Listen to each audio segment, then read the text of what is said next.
Hi there, this is Tyler, and I am here with, well, two of my favorite people in the world, and it has come down to just two in our Changeling the Lost, powered by the Apocalypse hack, by our own Gauntleteer friend, any award-winning Lowell Francis. And it is the two players who have been here from the very beginning 3 months ago to the very conclusion here tonight. And want to say that they're part of the Gauntlet. I'm part of the Gauntlet. If you want to play awesome games with awesome people, find the Gauntlet. We're on Facebook. Find us at gauntlet-rpg.com. Absolutely some of the most fun people in the world you'll ever play with. And as I said, we're playing Changeling. And I've already gone over with the players our safety tools. We're going to be using the inclusivity policy, which has an open table policy as well. And we're going to be using the X card. But this is the last of a month-long 4 sessions and a 3-month-long set where we've seen our motley in Chicago dealing with a whole bunch of trouble. A lot of strange and crazy things going on. We saw them in the first month rescue a bunch of young ladies from a serial killer from the past, H.H. Holmes, who was trying to become a keeper himself. We began to get some weird feelings then that there was a lot of keeper attention on Chicago. In the second month, we discovered there was a drug going around that was letting normal people see changelings in their true means, just like these young ladies that had been rescued could as well. And that part of what was going on when this was happening was that the border between the hedge, between Arcadia and the real world was thinning. And then here in this last month, we've had this horrible triumvirate of keepers who have come in and are planning to take over Chicago. And last session, 2 of them, the Keykeeper and the Stormlord, were put at loggerheads against each other and went off chasing after each other, breaking the triumvirate, but leaving behind the most powerful member, the Queen of Frozen Shards. And we kind of learned that her plan is to weaken the hedge so much that Chicago itself will be pulled out of reality and taken into Arcadia. And that's pretty shitty. It's a terrible thing to have happen.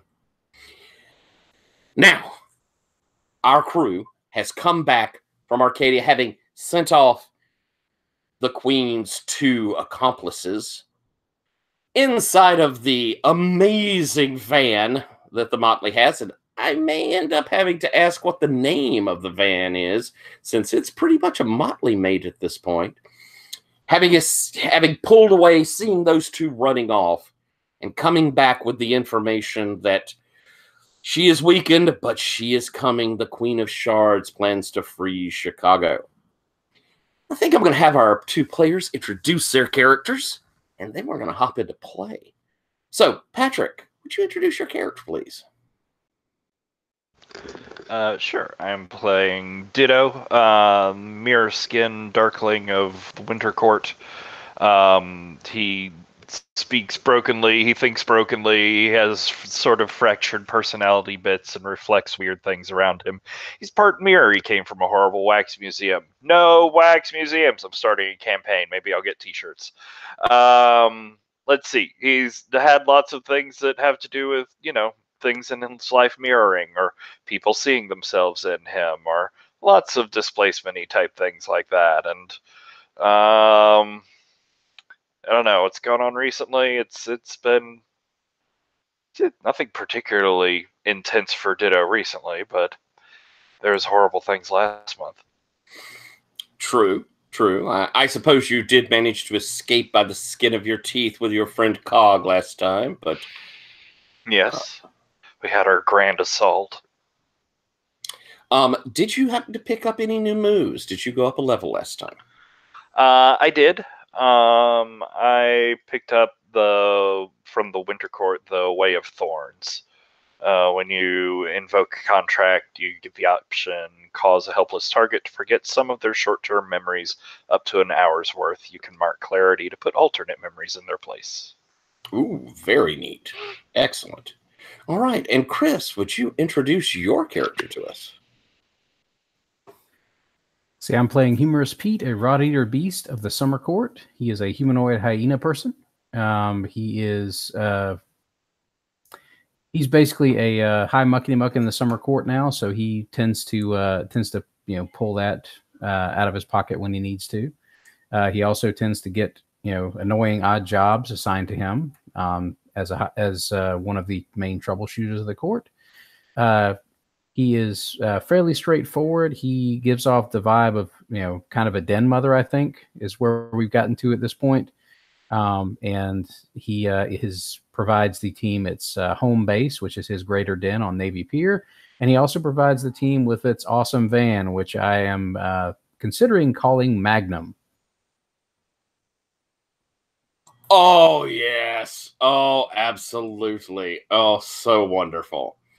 And we had ended last time with Magnum having rushed out of the hedge, tearing into the city, flames down the side, and Midnight Special playing on the 8-track as our crew, our motley, had returned back home after being victorious. I mean, let's be honest, you succeeded beyond most anyone's expectation to drive 2 keepers away from Chicago.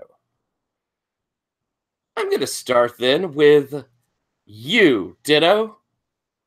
You've just come back into Chicago. All of this stuff going on. We have with you Stormy, one of these air elementals that's there. Cog, they're with you. Stormy's definitely staying at Pete's place, right? Yeah. There's a cot that pulls out from under one of the sofas that someone's already sleeping on the sofa.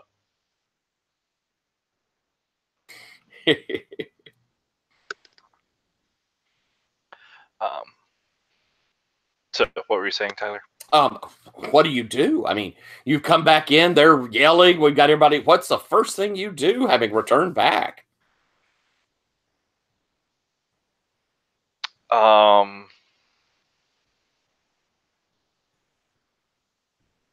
sure. All right. Then I'll ask you, Pete, what are you doing? You've returned back. Are you going to report in? What is your first instinct? Well, I think my first instinct is to get Cog someplace safe, because he kind of if I remember right, he took a few big solid hits in that last knock around with the keepers. So I'm probably going to try and get him to the den, someplace he can bed down and be safe, and also a place to basically drop Stormy. Okay. And anybody, and we should have a fairly sizable conglomerate of folks staying there who can serve as caretakers / helpers. We do. I think we know Dahlia's there. We have 3 of the young ladies that were rescued. We have Zelcher Pilchard. We have a whole group of folks that are there. Yeah, so we'll from Pete's perspective, he drops people off there. He from there he can make his phone calls. Let Embers, the Prince of Summer, know what the latest word is and what we still have on our plates to deal with after our last session, and kind of recover a little bit and figure out where our next step is. And Pete may want to he may want to do like a little story session to see if he can figure out a way to get rid of that condition on his calm that he picked up last time. All right. So we're going to say that as soon as you get people in there, you're going to call Embers. Yes. Okay. And let her know everything that happened and that the 2 of them are gone. The Queen's still out there, and pretty much all of the information you've received. Yes. She's like, all right. Oh, still holding back that bit about the possibility of the link between Ashwine and Abyssinian. the fruit. And the fruit. Yeah. Okay, gotcha. All right. She's Pete. Over and over, you continue to impress me. We have all come together. We all agree. We're going to face this queen. Spring and summer will directly influence. Autumn and winter are going to try to provide whatever support they can. But we're going to try and convince her that spring is coming soon, and that warmth is returning to Chicago. Well, what if I might offer a suggestion for autumn and winter? They have lots of things they can do to sort of bleed off the power that she has to tap into. If they tap into that seasonal power, maybe there's less of it for her to grab. If they maybe they can pull some of it off of her. That's a very good suggestion. I have difficulties with singing branches in autumn, but perhaps she could see reason. Ashwine, your motley is connected rather deeply to winter. We have a couple of winter folks in our motley, and they're pretty good. I can't necessarily speak to Ashwine. I'm not particularly fond of him myself, but there are folks within the motley that see some good things in him. Perhaps I'm not one of them, but there are at least a couple. Perhaps they can speak with him, and I will. Songbird has friends in autumn, as close to friends as any of us. I will see if he can convince Singing Branches. No, you make your best efforts. I'll see if any of our folks can have any sort of sway with Ashwine to sort of move them in that direction as well. Excellent. On the upside, nobody wants that keeper. Least of all winter and autumn, because they're the ones who would get directly usurped by her. Yes, all together is how we must deal with this. As I believe a great leader of this land once said, we must all hang together now, or we will surely all hang apart. Yes, that's the situation we're in. As you're talking, Ditto, you're looking around, the place is pretty full of people. But you don't see... This is at Pete's? Yeah, this is at Pete's. Yeah, it's crowded.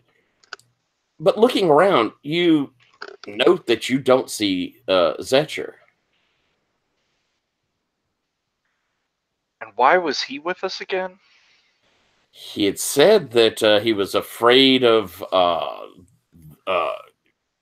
people coming out to get him with this Winter Queen. He had stretched in there too far. There was he'd given you information, but in exchange, he didn't want to be alone and unsupported when this horrible winter storm comes in. Gotcha. Look around for him. As you're checking through the den, in one of the back bedrooms, you find him. He's laying in bed, stock still, except he's muttering. You would think his eyes are closed. You would think he's asleep. But there's no motion other than this muttering.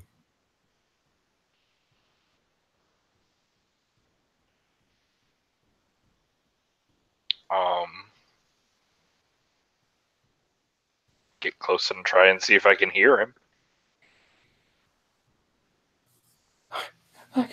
I must hide. I must. Why? I, I see you. Oh, control your breath. Control your breath. Oh, so cold.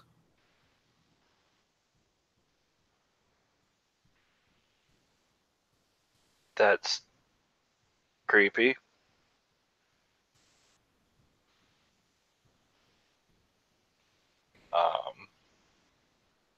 Guess I'd try and shake him and see if I can wake him up. Shake. Ah, ah, ah. He jumps up. I mean, it's startling. You probably. Ah. Oh. Ditto. Ditto. Oh.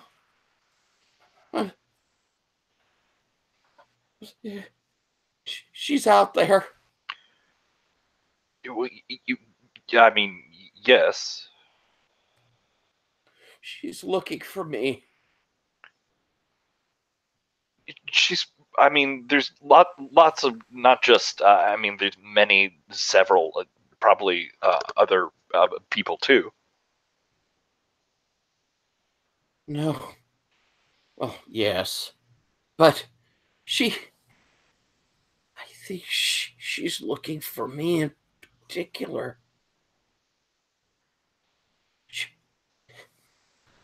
I think I let her here.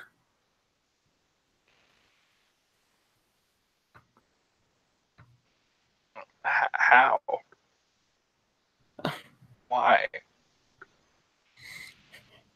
It all started when Max had me delving through the hedge dreams. Ever since then, it's like a cold wind has been at my back every time I sleep. It's only gotten worse. That's why I needed to be here with you, not alone. She's looking for me.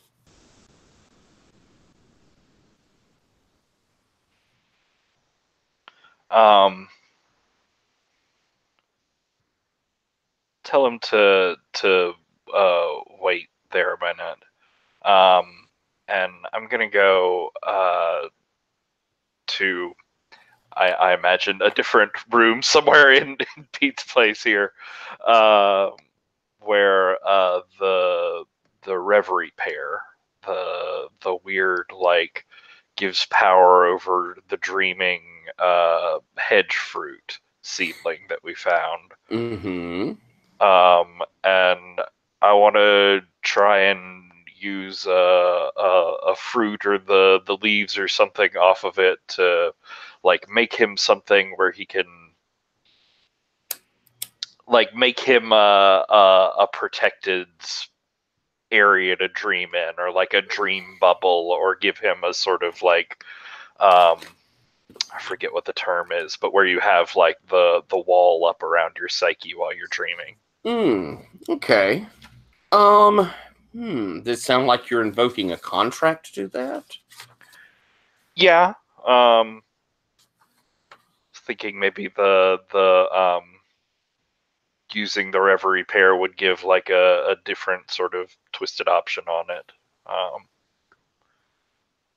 Yeah. I would think so too.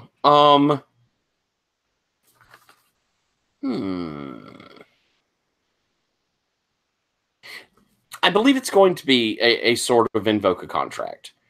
But I think since we're, using this item and you're in particular working with this thing, so it, the power you're working with is not this greater power so much as it's invoking out of taking what this fruit can do and putting yourself into it, using it yourself. So I think when we look at it for catch purposes, you should probably consider that it's going to be drawing something from you. That catch will be something very personal of you. Sound good? Okay. Okay. So what you feeling for that?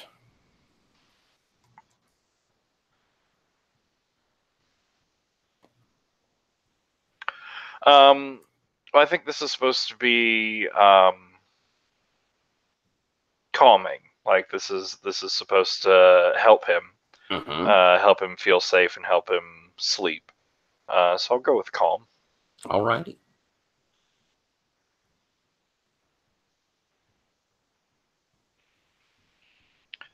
Wow, that's an 11 plus 1 is 12. Ooh, fantastic. So you'll be naming the catch on that. You can mark the condition for an extra effect. You're going to mark clarity. But it sounds like you've declared what you're wanting it to do. So I think we know you're trying to make this dream fortress. Mm-hmm. All right. So what catch does it bring from you? What does it pull out of you?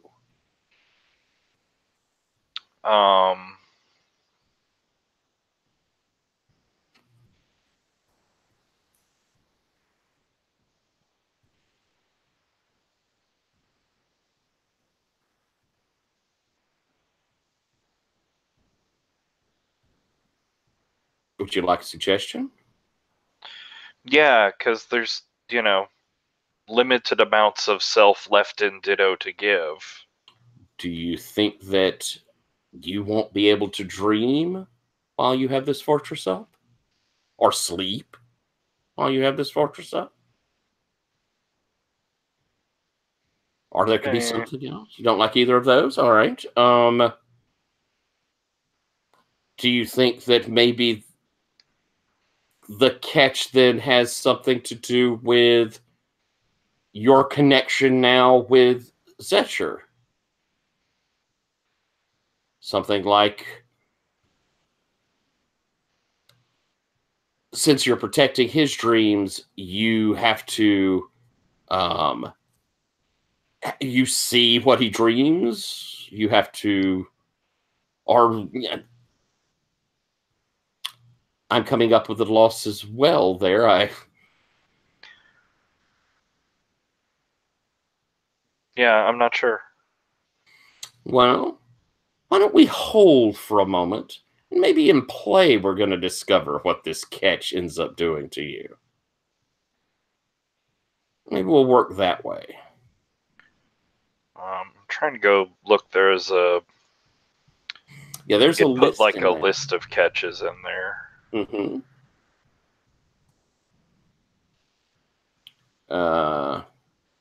Things that you're supposed to do: be performing for an audience, have the object of someone who stole, cheated, or attempted to do so to you. Have one or more scars from the last battle with this foe. I didn't really get wounded in the last one. Have to kiss the target. That's weird. Use a whip made of plant material if you wish to do this. Well, that doesn't seem very personal. That's the thing. You're saying it's taking something from me.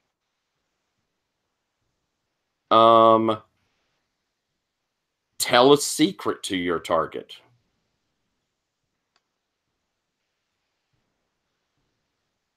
Sleep outdoors. The catch would be something that, as you're invoking this, you're going to have to use. So, do you, in a lot of things, maybe you're going to, as the example, maybe you have to get close and kiss Setcher. Feel that real connection between you, again, as an example. But it's, this moment where you're protecting him.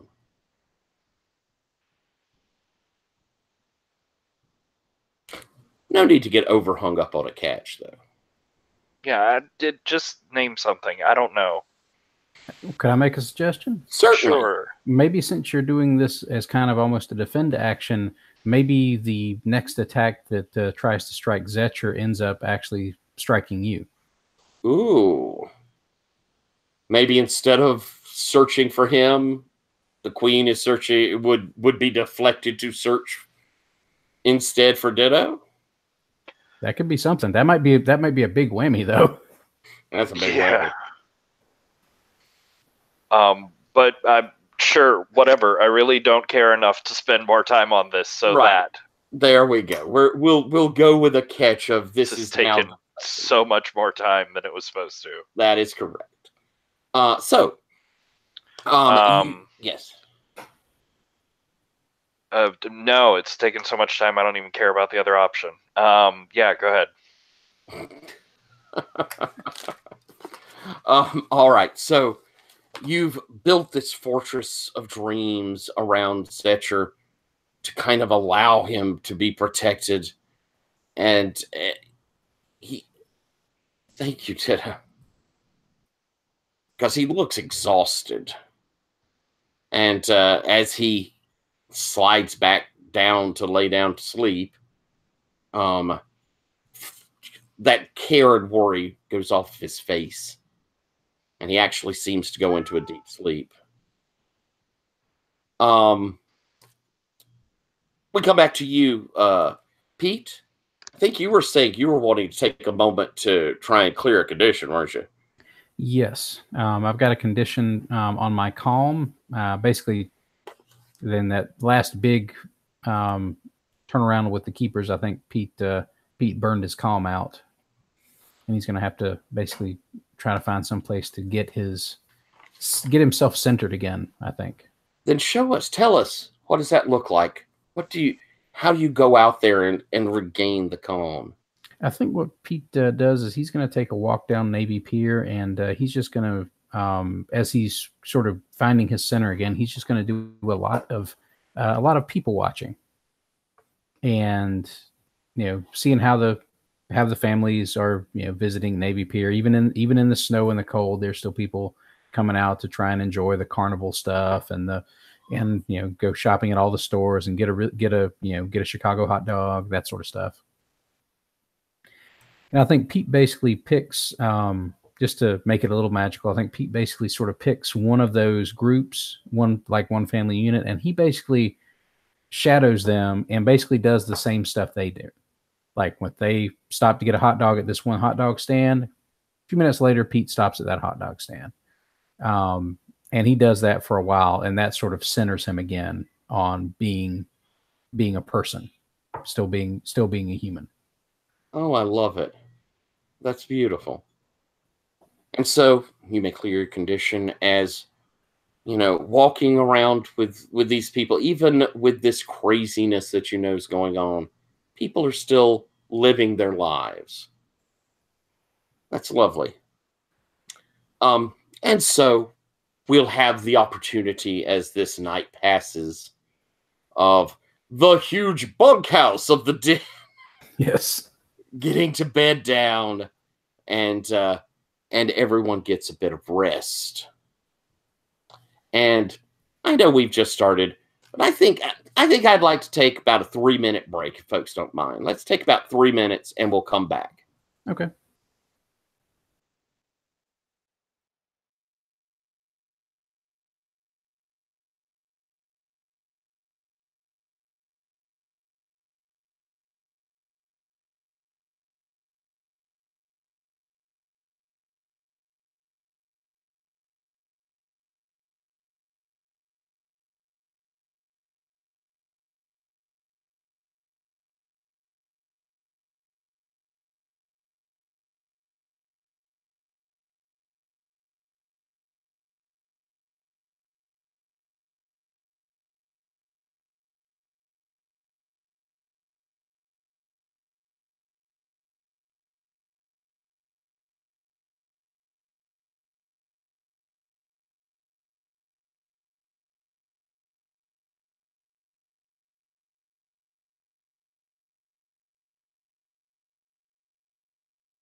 Oh, all right.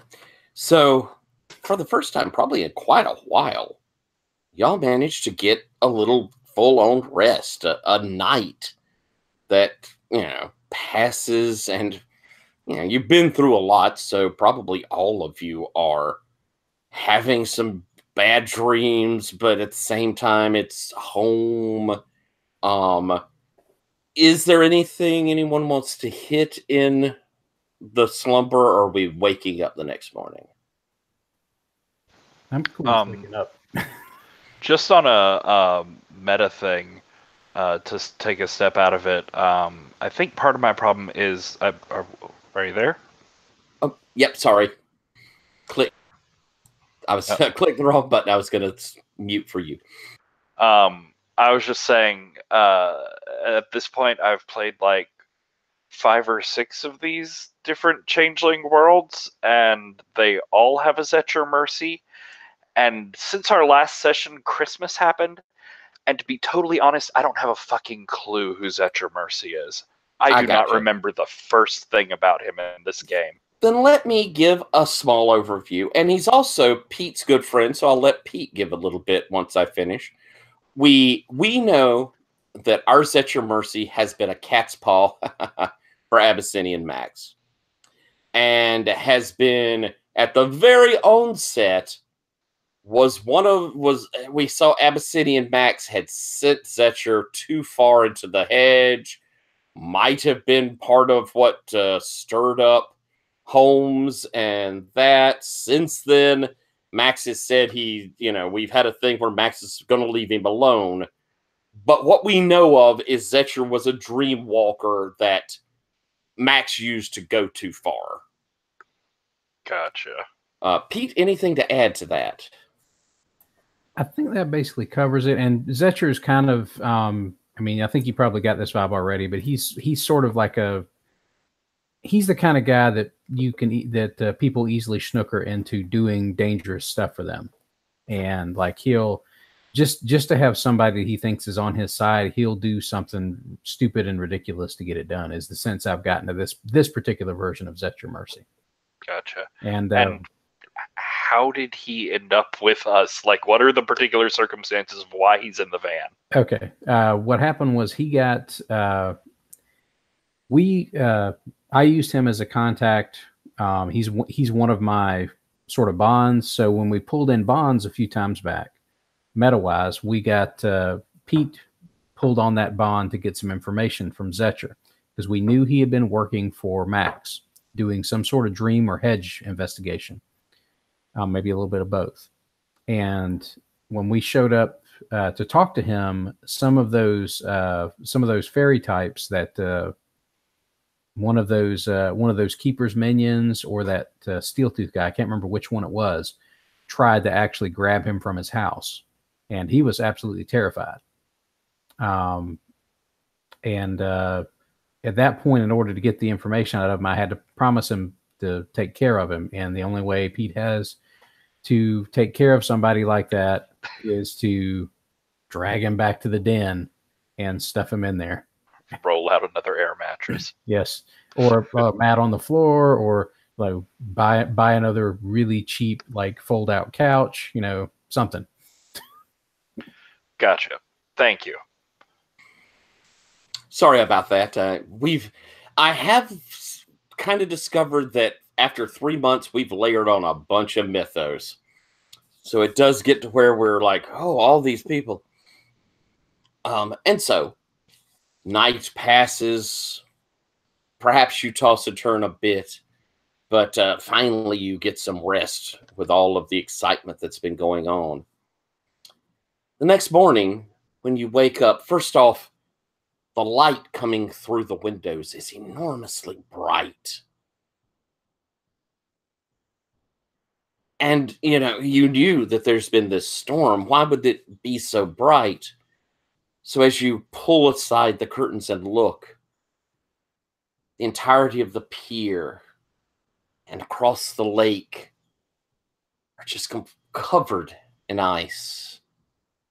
And even though the sky is still gray, that light bouncing off the ice It's making everything have this bright, stark white light. There's still a little bit of an icy, snowy drizzle that's coming down. But it's almost like when you look out, seeing it there. And for one of the few times ever, Navy Pier is completely deserted.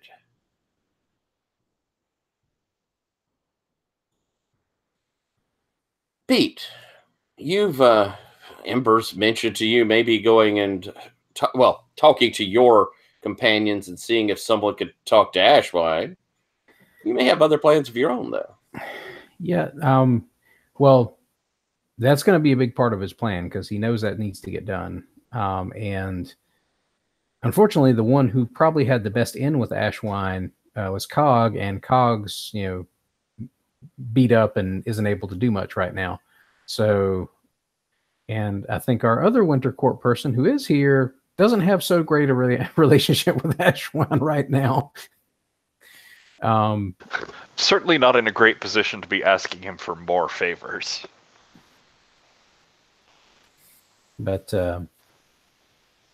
it might be a situation where we need to lean into things a little bit with Ashwine.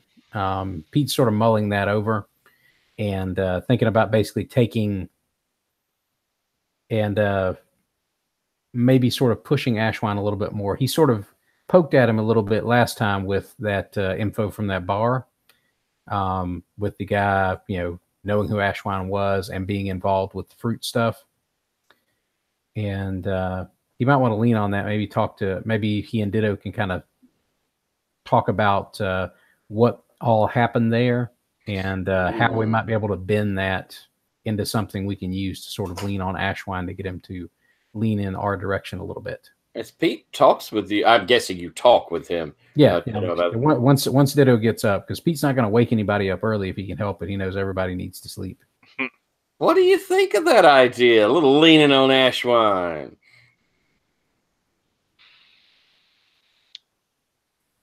Do we have leverage? That's the tricky part. I'm not sure how much leverage that gives us and you can correct me if I'm wrong, Patrick, I don't remember necessarily how much that guy talked about Ashwine. He knew Ashwine and he could see you guys, which means he had been on the fruit or he had been enchanted in some other way. But he was in that bar where there was fruit being passed around, and he knew Ashwine's name and had talked to Ashwine. And he knew him as Ashwine, not like whatever his mortal name is. Yeah, he called him like Lord Ashwine or something along those lines. But that's Winter Court business, so I'm not sure how much of that is something that might be good leverage inside the Winter Court, or how much of that just might be something he can just brush off and saying, of course I have mortal contacts. Yeah. Mm-hmm.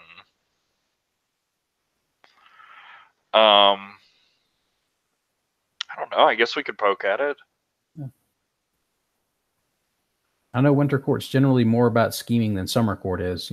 Pete's approach would be to say, hey, do this or we'll tell everybody about this. I don't know that exactly is going to work with Ashwine. That's what I'm saying. From Pete's perspective, that's the thing he would do, but he knows that's probably not the way that you could get somebody like Ashwine to actually go along with you. That would probably make Ashwine bow up and withdraw from the whole thing. Ditto's not super great at it either, but we can try. Do you think Ashwine's more prone to being shamed into doing something? Or, direct threat, which is what, how Pete would generally want to deal with it. Probably not the best way to do it. But maybe some sort of subtle nudging with a veiled threat or something like that.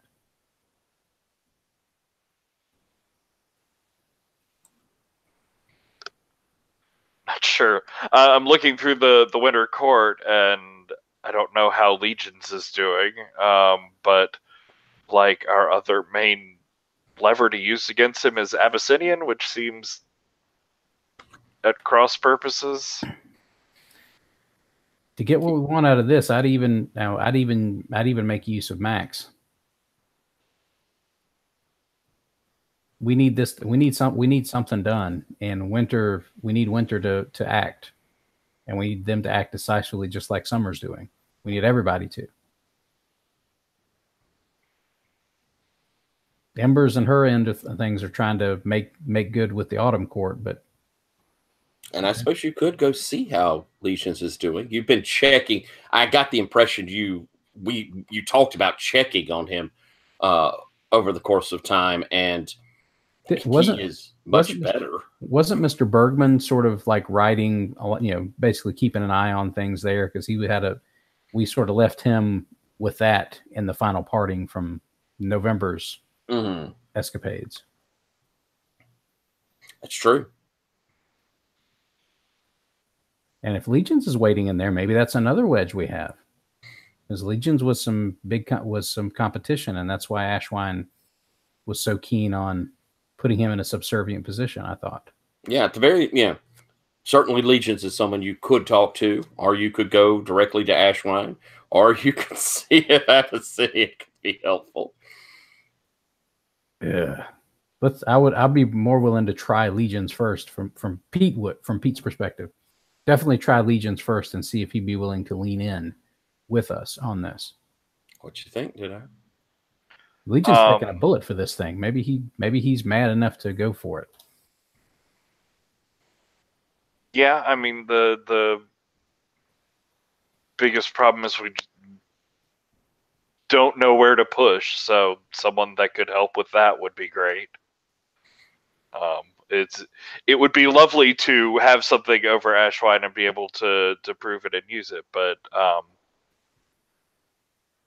I don't know if we do yet, and Ditto doesn't really understand how to do this. It sounds like it might be a good thing to try and at least talk to Legions and see. Maybe another reason that Ashwine was so interested in getting a hold of Legions again is maybe Legions has something on him. And he didn't want whoever that other group of crazy minion types was to get in a hold of that information.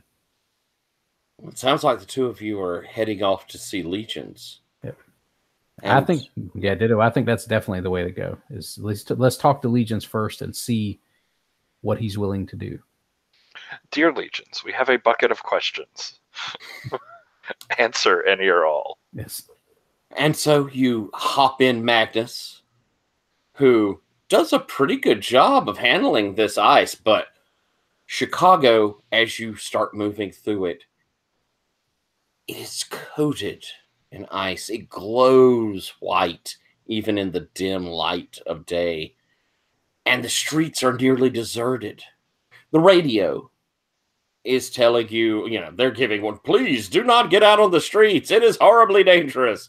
We want streets clear for emergency personnel. You're also hearing about problems with power loss, as, this ice is starting to cause problems there. And, this terrible deep freeze that has come in, but everyone should stay home. And of course, it's interspersed with the Christmas music that's playing. It's the day after Christmas, but it's still playing a bit. And as you move through the city and get to the Navy Yards, you head in. And it's not difficult for you to get to Legions. He's set up in what is, within the Winter Court is his own private sort of place. Everyone of Winter Court has a place there they can go to. And you're expected in a way, Ditto, as in, they're used to see you come visit. And as you head, and I suppose, knock on the door, Legions, yes, come in. Thank you. Yes. Hello. Ditto. Pete. I've had chance to thank Ditto for what you did for me. But I should say to you, Thank you. My life, I owe to you both. And that very nice young lady as well. We're glad to help out when we can. You mind if we talk for a minute? Of course, please come in. You'll pardon if I don't stand. And Legion's still looks kind of weakened, but is in much better shape and is sitting up in bed. That wound has taken a lot to really heal, and there seems that even with goblin fruit, something corruptive was done to him, and it's taking time. How can I help you? Pete looks over at Ditto and see if Ditto wants to take the lead on this or not.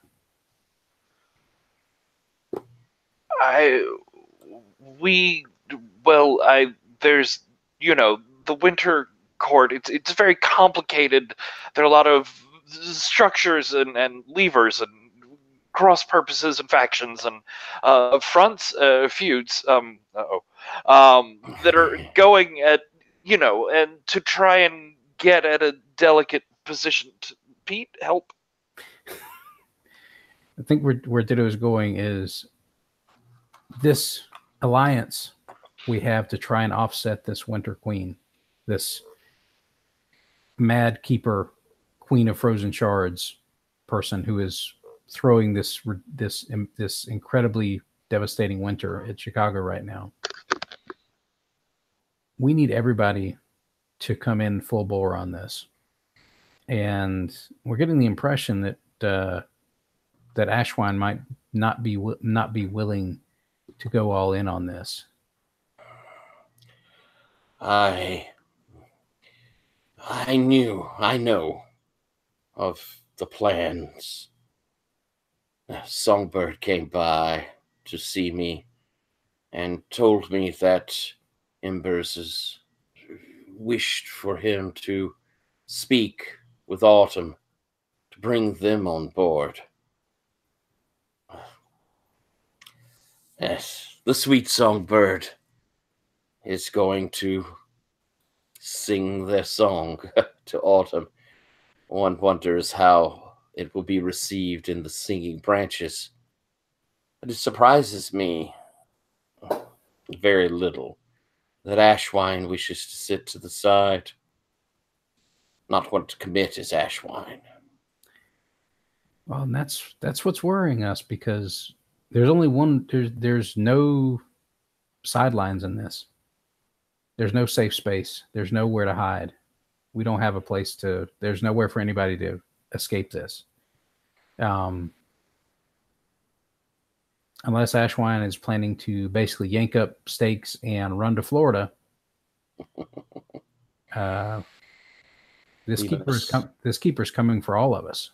We must all face a keeper, united. If Ashwine is reluctant, then there's probably a reason.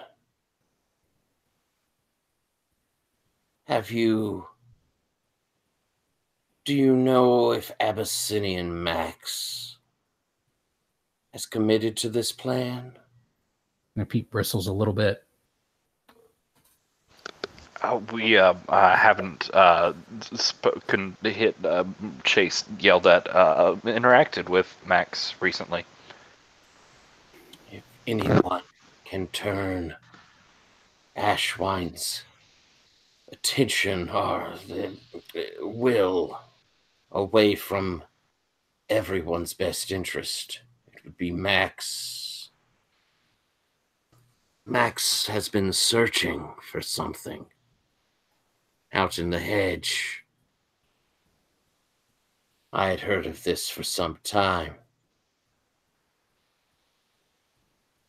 I do not think that Ashwine directed him, but I am nearly certain whatever he found had power over Ashwine. I should tell you something. And he kind of motions you both a little closer.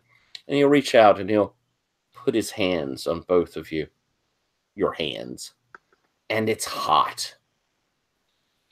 Which is strange. You know, it's unusually warm, his hands. Like fevered? More like that there is like this warm, deserty, breezy sort of feel to it. I don't know how, when you've touched him when he was sick, it wasn't there. Now it seems there is something stirring inside of him. Like he's growing stronger.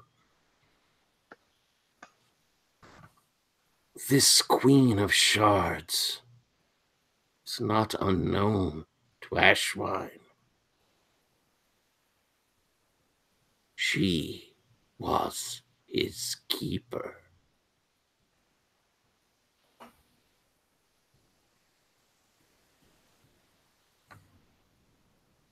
That could certainly be a cause of reluctance to engage again.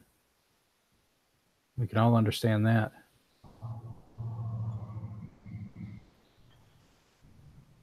I do not think she found this place at random. I don't think so either. And I do not think Abyssinian Max has the city's best interests at heart. You and I can agree on that.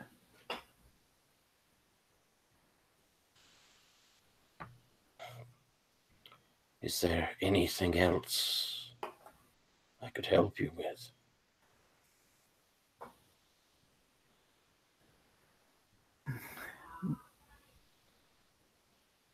We're going to have to push on Ashwine and probably Max as well before this is all over. Can Ditto and the rest of us count on your support when we need to? You have given me back my life. It is yours to call upon. And Dick pats your hands, and as he lets go of you, Pete, there's kind of a moment it lingers longer on yours, Ditto. I owe everything to you. He says to you in general, but, you know, there's that longer grasp.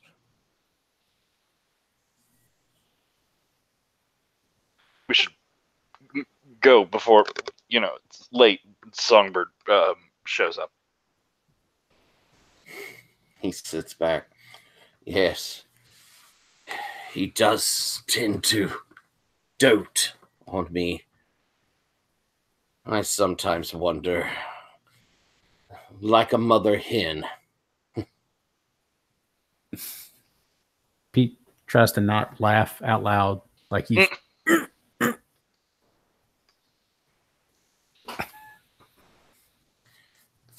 And the two of you leave? And I think Pete's getting up to leave. Mm-hmm. And Pete nods and steps outside. He'll wait for Ditto if Ditto needs to, like, talk a little bit more with Legions. No, I think Ditto gets up and sort of scurries out with you. All right, the two of you are outside. Again, we're at Winter Court. There are winter changelings who are here. You know, it's cold. It's, you know, it's their season. There is an element of activity here inside of the keep, or the freehold. But at the same time, Ditto, you could probably really recognize that there's, you know, it's always kind of a dirgy quality to being at Winter Court. But there's a feeling like the court wishes they could be doing something. They recognize something bad is happening, but they're getting no direction to do anything.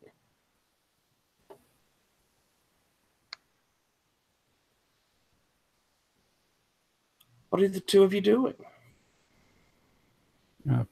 Pete sort of looks over at the Ditto and said, "Do you think if we got Ashwine alone, we might be able to convince him, or should we try and basically?" I kind of want to go after Max directly, but I don't think that's the best way to really get what we want out of this situation right now. Max is a problem, yes, but without Max, what are we left with? Still, Ashwine, who's not going to make a risk involving his keeper. He's not going to make a move, a misstep. He's gonna avoid. He's not going to engage.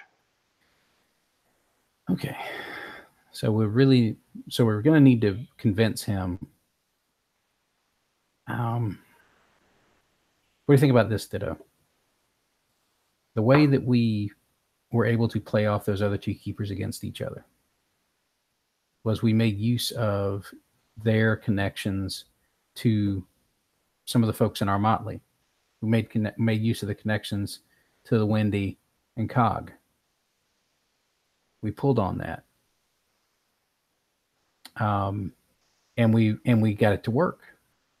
Maybe if we propose something similar to Ashwine, maybe, and with the idea that our play worked, maybe we could talk him into making a similar play. Not necessarily a direct assault, but more like a confuse, befuddle, and weaken. It's hard. In the other, we had another force to bounce them off of. Yes, but what we could propose is basically the queen. This queen person is going to be going dead after summer because they're trying to heat things up, and spring because likewise they're trying to turn the season wheel a little bit faster. If her direct attention is going to be focused on summer and spring and heading them off, maybe we could convince Ashwine to sort of make that sort of sideways play and undercut her control of the storm. Wouldn't that be Winter's Purview? I know summer is big on storms. Like, we love our summer storms. We love them. Different sort of storm. Yes, but it's a winter storm. It's snow and ice and cold and makes people get stuck inside, so they're housebound and miserable. That's something that winter is good at, right? Making people stuck and sad and miserable. It's sort of the central, yeah, but there's also Christmas. Well, okay. All right, you got it. All right. Fair point. But maybe we could convince him to make a play like that. I don't really know what Max has over him other than this keeper threat. I don't know what else he might have in there. I couldn't get Zestra to tell me much else other than, what I think you already know, because I told you everything he told me. By the way, did you tell Pete what Zetcher told you? I mean, did you give that information out when you put the fortress up? But that she was looking for him? Yeah. Yeah. Okay. So ever since Abyssinian sent him off that first time deep, he's felt her cold wind on his neck. Okay. Oh, well then, if Ditto had shared that he had done the protection thing, then I think Pete would also have told him thank you for that, because that was Pete. That was Pete's promise to Zetcher, and Ditto sort of picked up on it and ran with it. And mechanically, you've also received, by the way, a debt from Legions. Legions, just for our purposes, when I owe you my life, y'all have that as a debt there. Gotcha.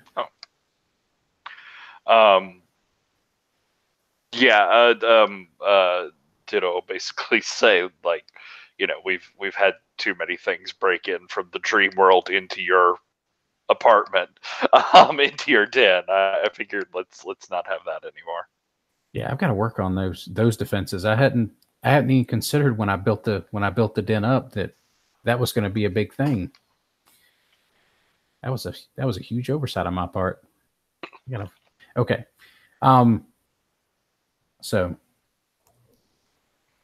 there you are in the courtyard here at the Navy Yard. Do you go to Ashwine? I think we need to talk to Ashwine. See if he'll talk to us privately. Sure. Is there any string you can pull to tell him we've got some special info for him or something? I mean, I can lie. Well, it's not really a lie. I mean, we do have some special info for him, right? We have the update from the front. I mean, Embers might not have told him all of that stuff yet. And we know that's his keeper out there, so that might be something he's interested in, because I doubt he's really shared that with everybody, that we've discovered that. Yeah, he'd be thrilled to have that pointed out to him. If Pete's still leaning into this really hardline confrontational style, I suspect that's going to go horribly wrong. But all right, then sounds like you're going to try and go over and speak to him. Yes. Yes. Sure. Okay. And so as you head over towards the central keep, Frostchild is there to greet you.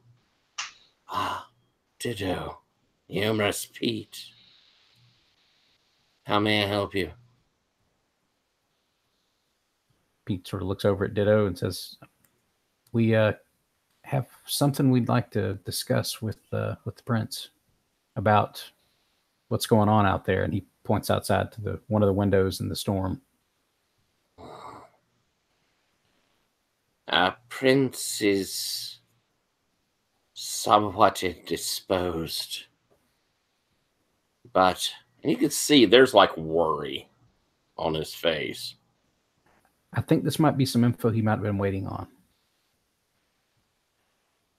I think it is good for him to hear of what's happening. Come. And he moves through, taking you in that direction. He will slide back towards you, Ditto. Our prince has been drinking heavily.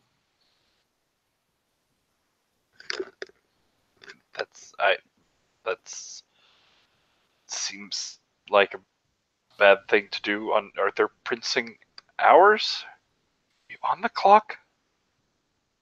He looks at you and sort of gives a little smirk. I have been told that the job of prince never ends. He is frightened. Ditto.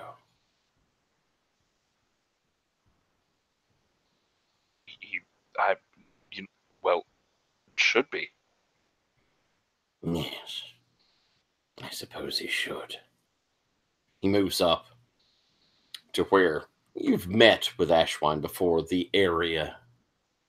He has a, my lord, Humorous Pete of Summer Court, and Ditto of our own to see you. He moves aside the curtain, and you look in. Remember before you saw the tea service, little table, everything all pretty. It was cold, but still all lovely-ish and normal looking. As you come in, this place is in disarray.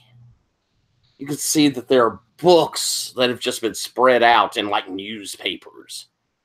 You can see that there are bottles of wine that have just been left, empty on the floor, sitting. And in that big kind of wingback chair, you see Ashwine. and he has in his hand this rather large wine glass, and in it is this faintly bluish white wine. He sort of, oh, yeah, come in. Come in.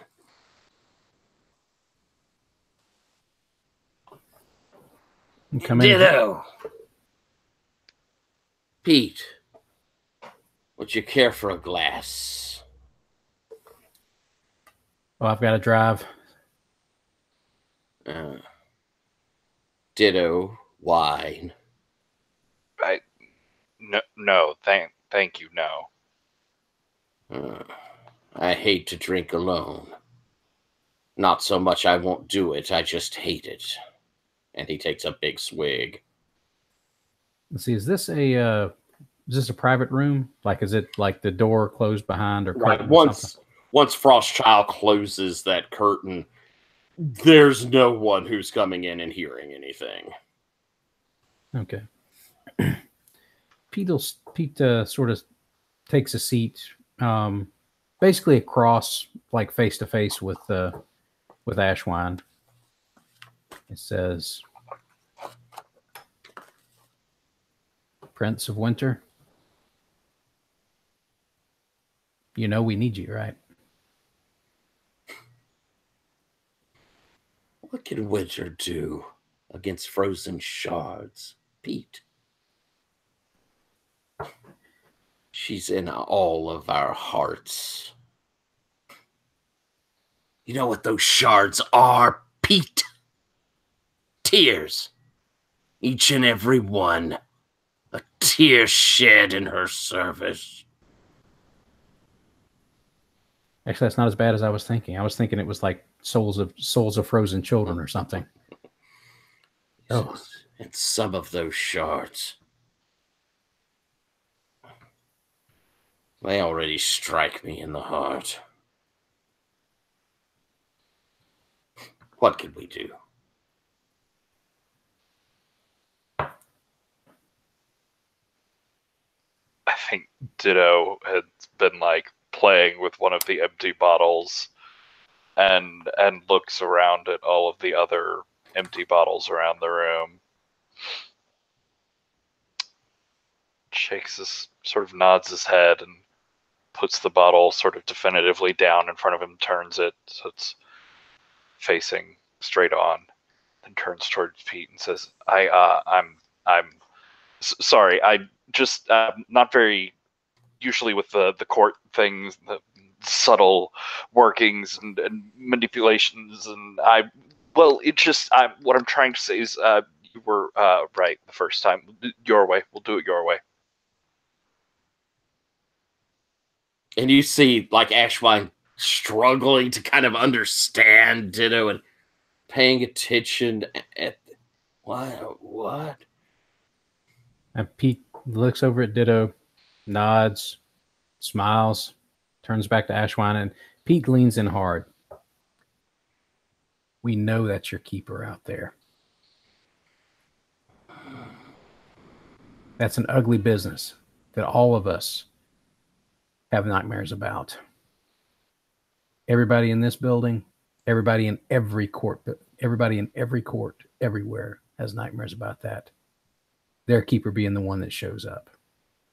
Two other people in our motley, the Windy and Cog, their keepers were in on this. I'm sure Ember's told you about the other two keepers, right? Yes. Windy and Cog both had to go out there and confront their keepers. We managed to get those two to go after each other. And the way we did that is we turned their own tools against them. And that's what we want Winter to try and do. You have this same tool set. The cold, the sorrow, the despair. You have all of those things. Sure, it's all right there in your guts, and you feel that frozen grip coming at you, and I understand that. But you've also got that one little kernel that always survives the winter. So that tiny little sprout can spring up come March and April. That's what winter court's all about, right? It's not just misery and ice and frozen stuff. It's about that one little piece that always makes it through.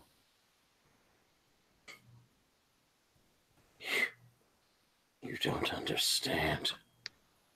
I will never return.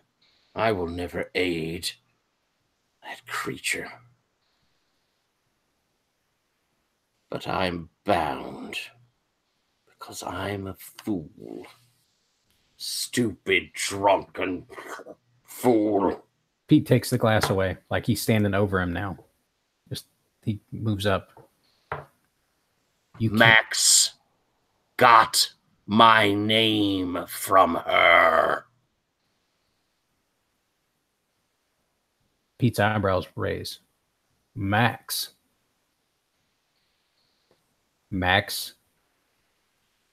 made a deal with her? I cannot leave this keep. I have been bound. Well, and it's rather convenient for all of us here that I can, isn't it? I'm taking there's a shift. Yeah, I'd like to try and roll a mimic. All right.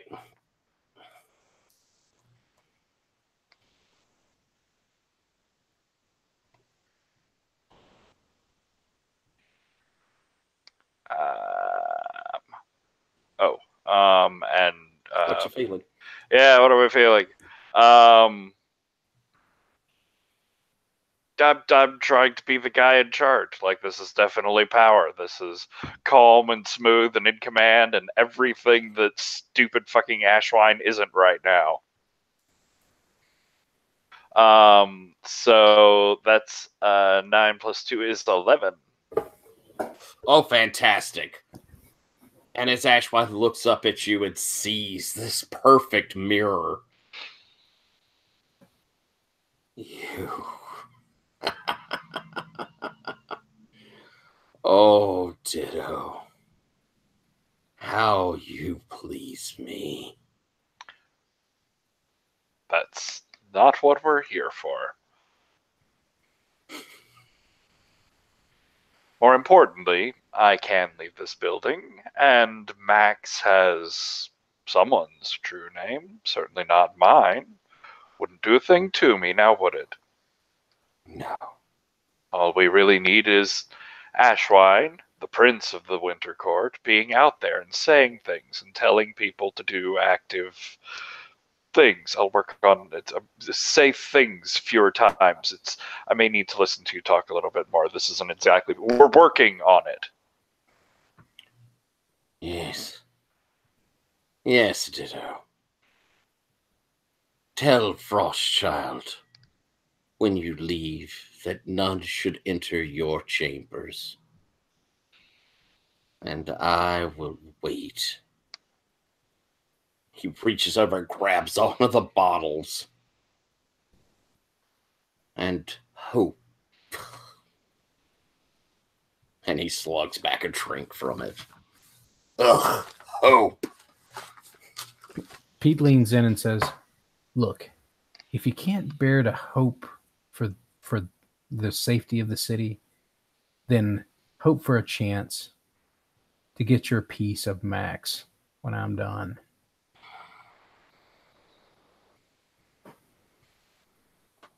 Go with my blessing. I think He cracks his knuckles. Yeah, and Foe Ashwine will get up and sort of stride out confidently, and just as we're going through the doorway, I'll sort of lean in and say, you know, when I said your way, I meant knock him out. Punch him a lot in the head. Oh. Well, this works too, and this won't leave him angry with you later.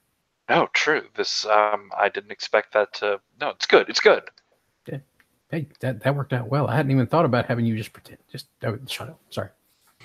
As you walk out from shop, oh my liege. Yes, I'm going to be. Make sure you lock that behind me, and no one in or out, no matter what you hear, and certainly don't give it any booze. Of course, my liege. Yes, yes. And you could see kind of this smile on Frostwine's face of something is, or Frostchild's face is, something is happening. And of course, my liege. Now, I believe there are preparations to coordinate. Yes, your lordship. Remind me, where did I leave those plans again? We should get them implemented. Oh, I think we'll cut off of that line. I think that's a good line to cut off of. As what we're going to do, I think, is frame up. I'm going to have each of you choose your courts, of course, and one of the others, and say what those courts do that is part of the stymieing of the Queen of Frozen Shards. In other words, what little tricks, what little things do they do to diminish her as we head into this confrontation? Then I have a feeling we want to encounter Max. I just feel like we're wanting to hit him here in a moment. So let's. We're at halfway point, and I'm gonna do a few breaks so I can keep myself figuring what we're gonna do along here. So let's take. It's my horrible glasses. It's 9:29. Let's take 6 minutes, and when we come back, Patrick, do you wish to take spring or autumn?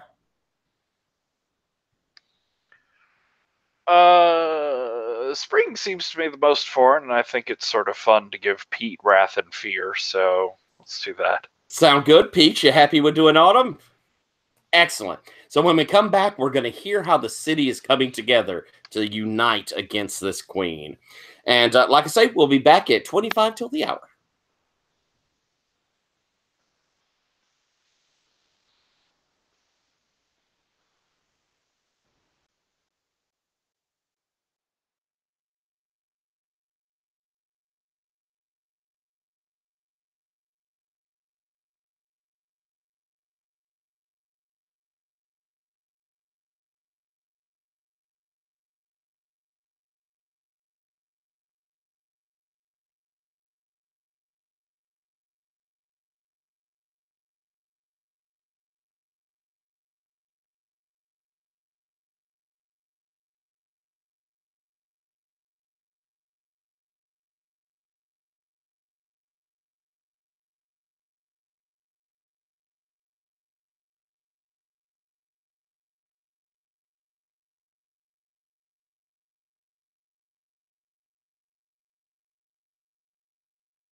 I had gotten caught up in a little bit of Magic Carpet Ride provided by Magnus's soundtrack.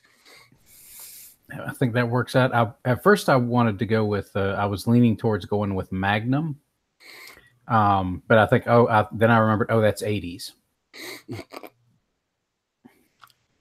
Awesome. And so I'm going to do, for anybody who's watched, if you watch me long enough, I will use something from Fellowship pretty consistently.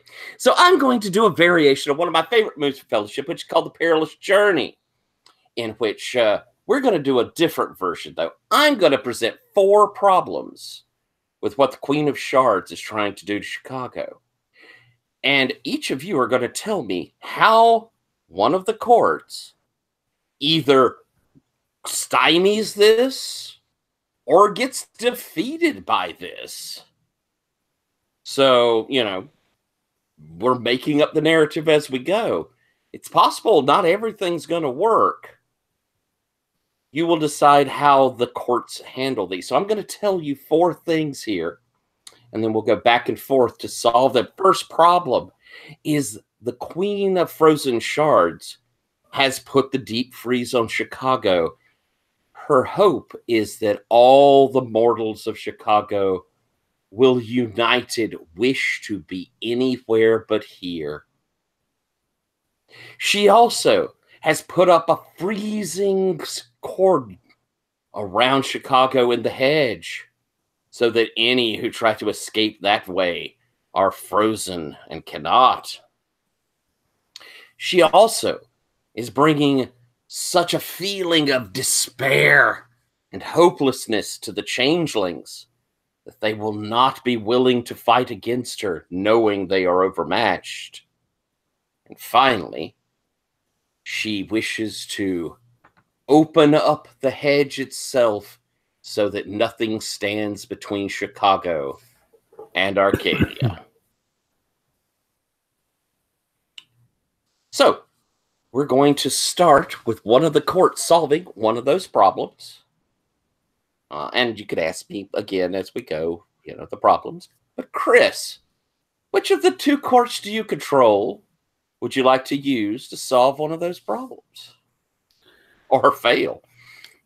Well, I think Autumn is the court that's most associated with magic and Fey power, if I remember right.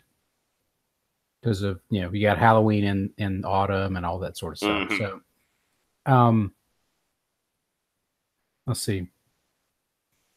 She's trying to put down the frozen cordon around Chicago so nobody in the hedge can get out. She's putting despair in the hearts of the mortals so that they want to be anywhere but here. And she is...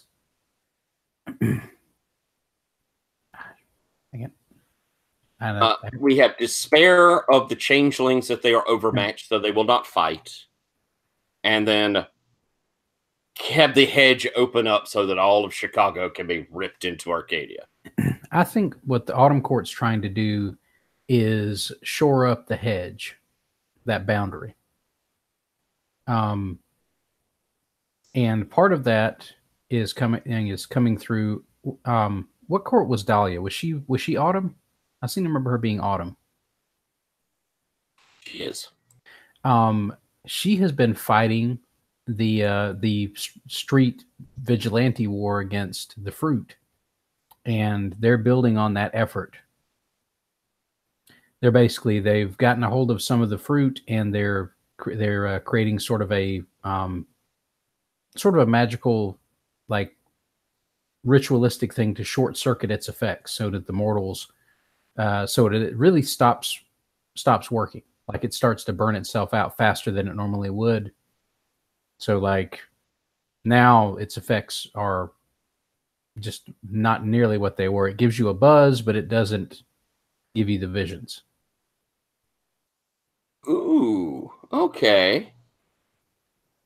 All right, so they've diluted it down so much that it's starting to cause that not to work anymore. Oh, that's brilliant. Very good. Patrick, which court And how are you? Are they accomplishing or failing to meet a threat? You keep say failing. Are we rolling or something? No, it's narrative. You could say that the changelings just can't succeed against this, and this is still a threat here. The idea being, of course, we have horrible tension if we still can't get out of the hedge or whatever. But it's up to you. If you, succeed. Yeah, no, I mean, I'm probably gonna succeed. Okay. I think it's the spring court though, and it's where all of the mortals want to go somewhere else. And I think what it is they're not so much trying to change the weather, change the freeze. They're trying to like lean into it and get people excited about like really cheesy sort of stereotypical wintry things. So like they're working to they're using their networks to make sure that anywhere that would still be open, because fuck it, this is Chicago and we could be under 4 feet of snow and still have school days or whatever. Like school is closed, government is closed, all the offices are closed, so everyone has to be at home. And there's like impromptu like snowman building sort of art competitions, and there's all these like winter bake sales sort of things going on in gyms and high schools and stuff. And they're just trying to inspire people to live out all of the like nostalgic memories that maybe you've only actually done once in your life, but there's so many winter Christmas stories about these things that they just catch people up.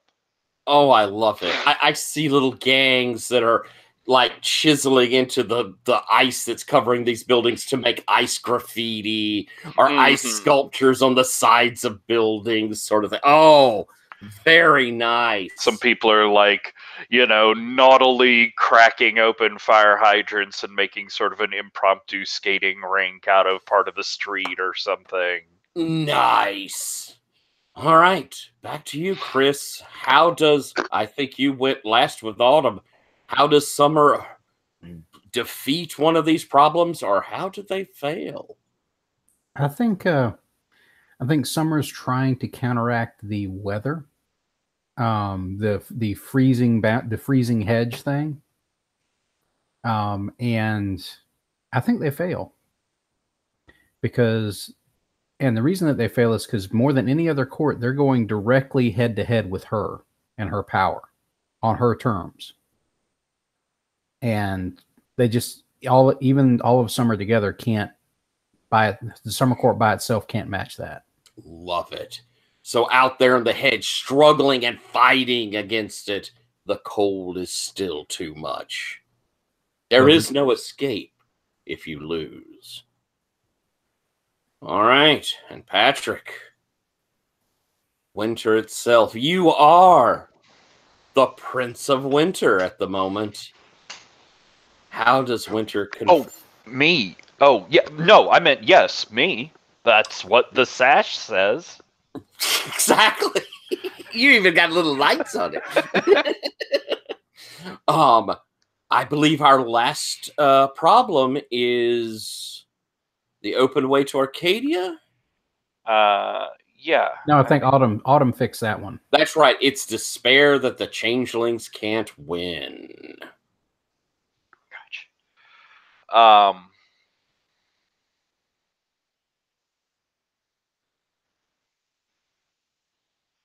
Well, they can't. But that's not really the point. The Keepers are they're infinitely powerful. They're gods, their ideas, their stories. There's not really anything that we can do to beat them, but it's the constant dance. It's the like never-ending story. It's the struggle that goes on of you just have to keep everything off balance in the right way, and we can keep it going till tomorrow. This is,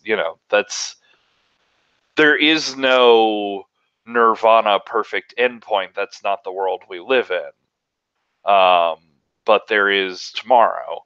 And if there are enough tomorrows, then, it turns into years, it turns into decades, it turns into freedom. That phrase, there's always tomorrow. Oh, so good. Oh, and so in that sort of, no, we're not going to. Nihilistic resistance. That's what we're going for. Yes, we're just going because we're fighting. Why? Because fuck you. That's why. Oh, so good. And so all of Chicago, all of the changelings of Chicago are rising up to stand against the Queen. But, Humorous Pete, I think there's one particular changeling that you're interested in. Yes, and all of this, Pete is looking for Max. I imagine Max is not hanging around the Winter Court either, so... No, I think... The fight is going to be the job.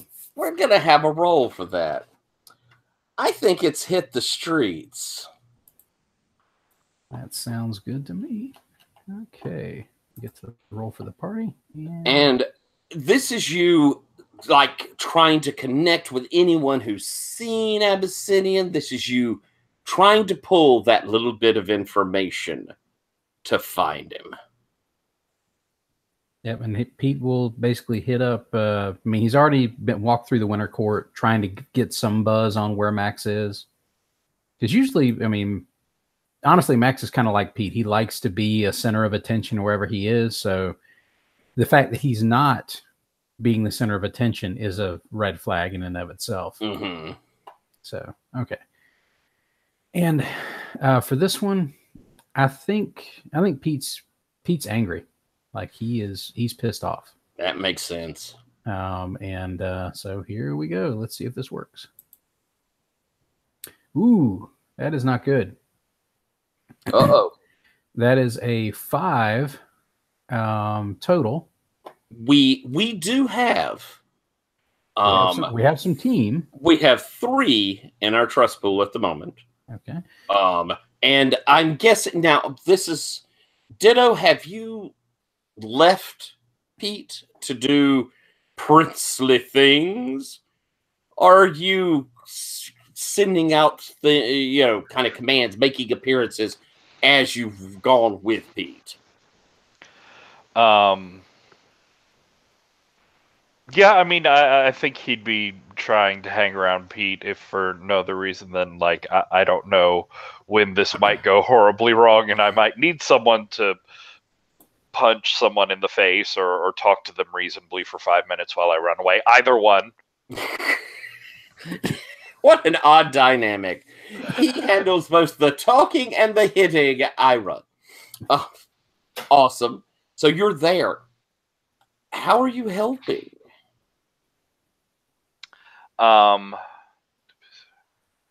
Ordering Winter Court people to tell me. You are the prince.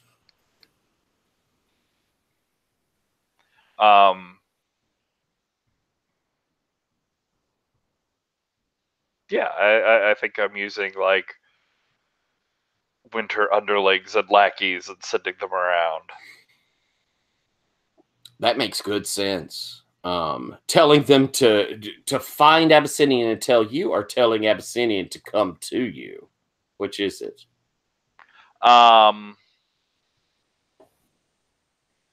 think what it is it's in the guise of, like, the whole courts were all going through this big coordinated plan, and so I keep sending people off to take Max the next bit of the plan, and I'm just waiting for one of them to be lucky or like ingenious or just desperate for political approval enough to actually find him and come back, and that's the one we follow.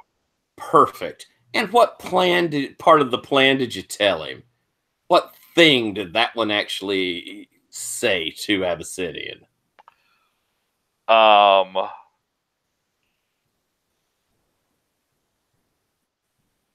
I think it was definitely like the big in the middle of the loop, all the sort of like fancy area of Chicago. Or no, it's over at the university area, so sort of like fancy neighborhood areas, where the biggest like gathering of artistic snowman carving competition thing is. Got the art school against the engineers, and they're really going at it. Mm-hmm. Like something big and public, and that's going out over news and online as well, and something that like Max could see as a big focal point to fuck up. Excellent. So you get word back. Abyssinian Max will of course be there. He's looking forward to it. And as the two of you arrive there at University of Chicago in the Commons, we see these magnificent snow edifices. We have the Sears Tower in snow. We have a Mount Rushmore, of course. Everyone has to do a Mount Rushmore. We have one, though, that is this enormous dioramic look at mice chasing around a large cat. Kind of a Tom and Jerry idea. But as the two of you watch, you see a small, slim man, if you're looking at his mask. But underneath is definitely Abyssinian Max, who comes walking into this common, looking around. Because the two of you are keeping an eye out, you manage to see him. Because, he's not presenting himself. But when he sees that, he's pissed.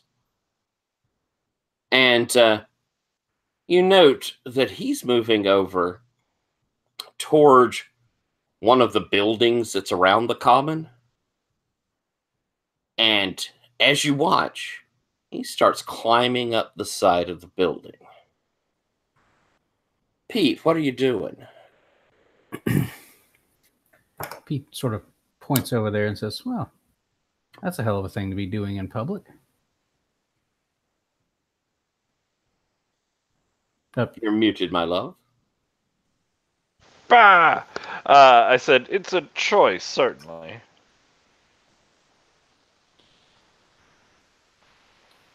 Okay, I think Pete is going to move over toward the buildings where Max is. And does he look like he's going to the top, or is he trying to get in a window? He's, in fact, by the time you get there, he's reached nearly the top and hopped over onto the roof. Probably if you weren't looking for him and, scanning. Honestly, this had more to do with your beastliness detecting him than anything else. And caught him climbing up the side there, hopping to the roof. Okay. I think I'm going to basically just look around and do a just straight grab. If Ditto, if you're okay with this, I'll say we need to get up there and see what he's up to. Do you mind, Ditto? No, yes, okay, go. Okay. Pete grabs you and basically jumps up to the roof. I'm not sure if that would require a contract or not. If it does, Pete will do that. He'll call on I think a contract's a good idea. Okay. We'll call it the contract of the beastly tendons or something like that. Sounds excellent. Okay. Let's see. What you feeling? Let's see. I'm thinking that I'm thinking this is probably going to be power. Pete's invoking something so he can like basically show up Max with this. He had to crawl up the side, and Pete's just going to spring up there. Okay, and let me hit those. That'll be a 10. Ooh, and excellent. Let me mark the clarity on that before I forget. Okay. And you would get to decide a catch here. Anything fit what your beastliness is asking of you to do this thing? I think what it wants is it wants Pete to hunt something. Ooh, yes. And so as you leap up, and maybe some people saw you, we're not, you leap up to the top. They'll never believe it if they did. Exactly. This is a crazy snow day. Things happen. As you leap to the top and land, you see that this has one of those kind of old-fashioned water cisterns, one of the big barrel, huge, enormous tank cisterns on the top of this old university building. And you can see on the opposite side from you, Max, who has already cut through, you can see his claws out, dug through one of the legs.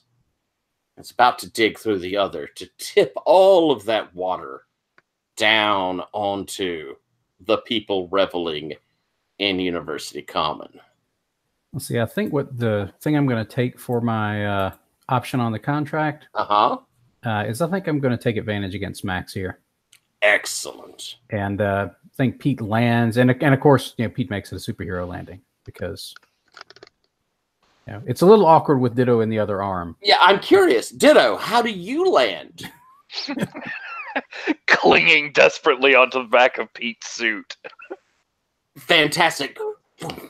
You land there looking across as Max looks up to see you. Oh, Pete. Max. I should have known. Doing your lady's bidding, I see. It's all over, Pete. See, it's all done. Oh, it's definitely done. For you especially. Max, I don't believe this was part of the plans. I gave you very detailed instructions. He looks over at you. Ashwine. Thomas Parker, leave this place. Yeah, leave, see? Was there anything else? Was there sparklers or something that was supposed to go off? His whiskers twigger. His face sort of drops. How? How? All it takes is I am the Prince of Winter. Think you could get one over on me that easily? Pathetic little cur. There's gonna be a queen! And as he says that, he kind of like does his hand out, and appearing there is this Tommy gun. And he looks across. But Pete, you got the drop on him. What are you doing? I think I'm going to tackle his ass off this roof. Ooh, so you're rushing forward to try and tackle him. Roll a conflict. What you feeling? Oh, it's definitely anger. And I'm rolling with advantage here, I think. You are, because of your contract.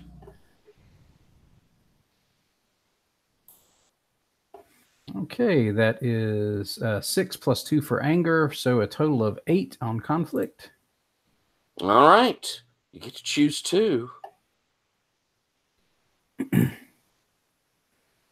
Let's see. I think I'm going to basically take the gun from him. Basically, he's going to lose the gun in that tackle, and I'm going to create an opportunity for my allies.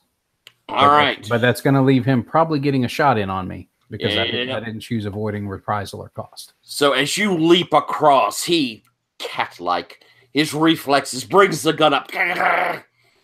As this Tommy gun fires, shots hit you, Pete, and you land into him.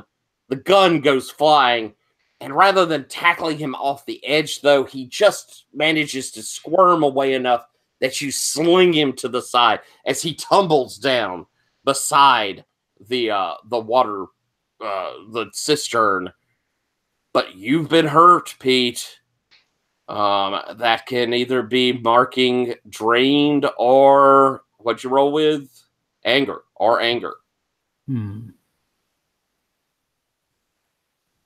I think Pete's going to mark anger.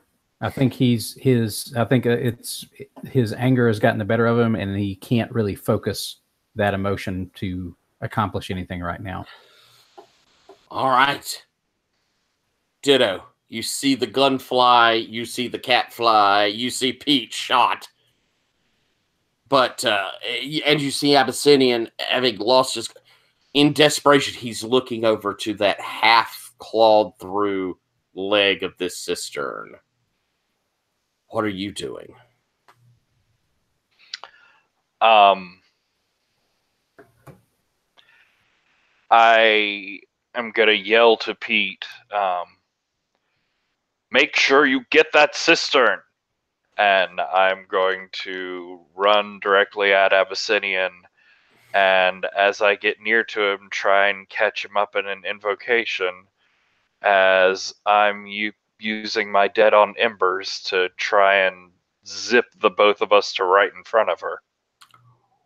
Ooh, oh my.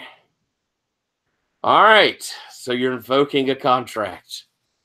Yeah, I think that's how we've handled it before when I stretched it out.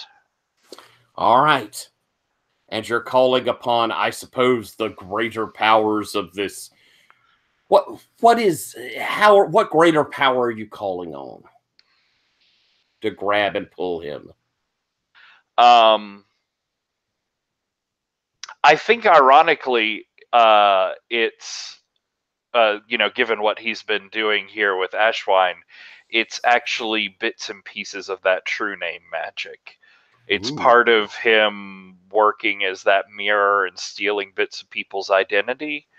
This invocation comes in that when he makes debts with people, it's not like they get his true name, but they get some little fragment of it. They get enough to call on, and he does reciprocally when he gets debts from other people. He gets some little piece he can hook into. All right, roll it up. What you feeling? I think this is still as very much wearing Ashwine, so I think it's power. And I'm gonna go ahead and use trust selfishly as I grab him. Okay. Oh, good. So that's 9, 10, 11. 11. And all I right. got XP because I'm selfish. And you mark a clarity. Yes. And I think the sort of burn there from using the trust selfishly is leaving wounded, bleeding, cold Pete to deal with this giant cistern that might fall down any minute. Yes. And the catch, I have a suggestion, but you get to pick. And I'm pulling through. I think I sort of, especially given Max's place, I've sort of described a bit of the catch in that he gets a good piece of my true name in this. I like that. My catch. The catch is me having to say it, use it. Excellent. I like it. My catch was forgetting what Ashwine's was, but I like that one better. And so as you give this piece, it doesn't take a roll for you to appear in front of embers, does it? No. It lets me cash in a debt to appear in their presence. And so you disappear from the top of the roof. Pete, you're there alone, bleeding, as in this, I mean, it's very cold. That steel that has already been sort of clawed through, there's a crack. And you see it beginning to tip. Okay, Pete's going to rush over and he's going to try and hold the cistern up and invoke a contract to mend the steel. All right, I think a stay strong sounds appropriate. Yeah. For the grabbing it. I definitely agree. Especially with a bullet wound. Yeah. Okay. What you feeling? I think this is fear. I think Pete's scared this is, he's going to screw this up and this is going to basically kill a bunch of people. And I'm going to give you a -1 forward for the selfishness of your motley mate for having left you in this position. Oh.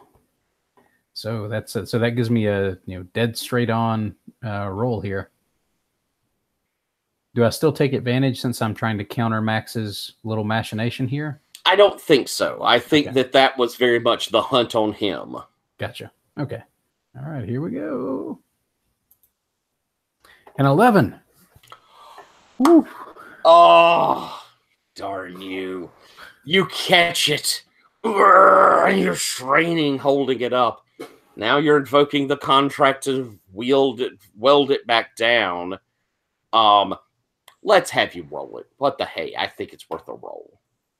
Okay. And on this one, I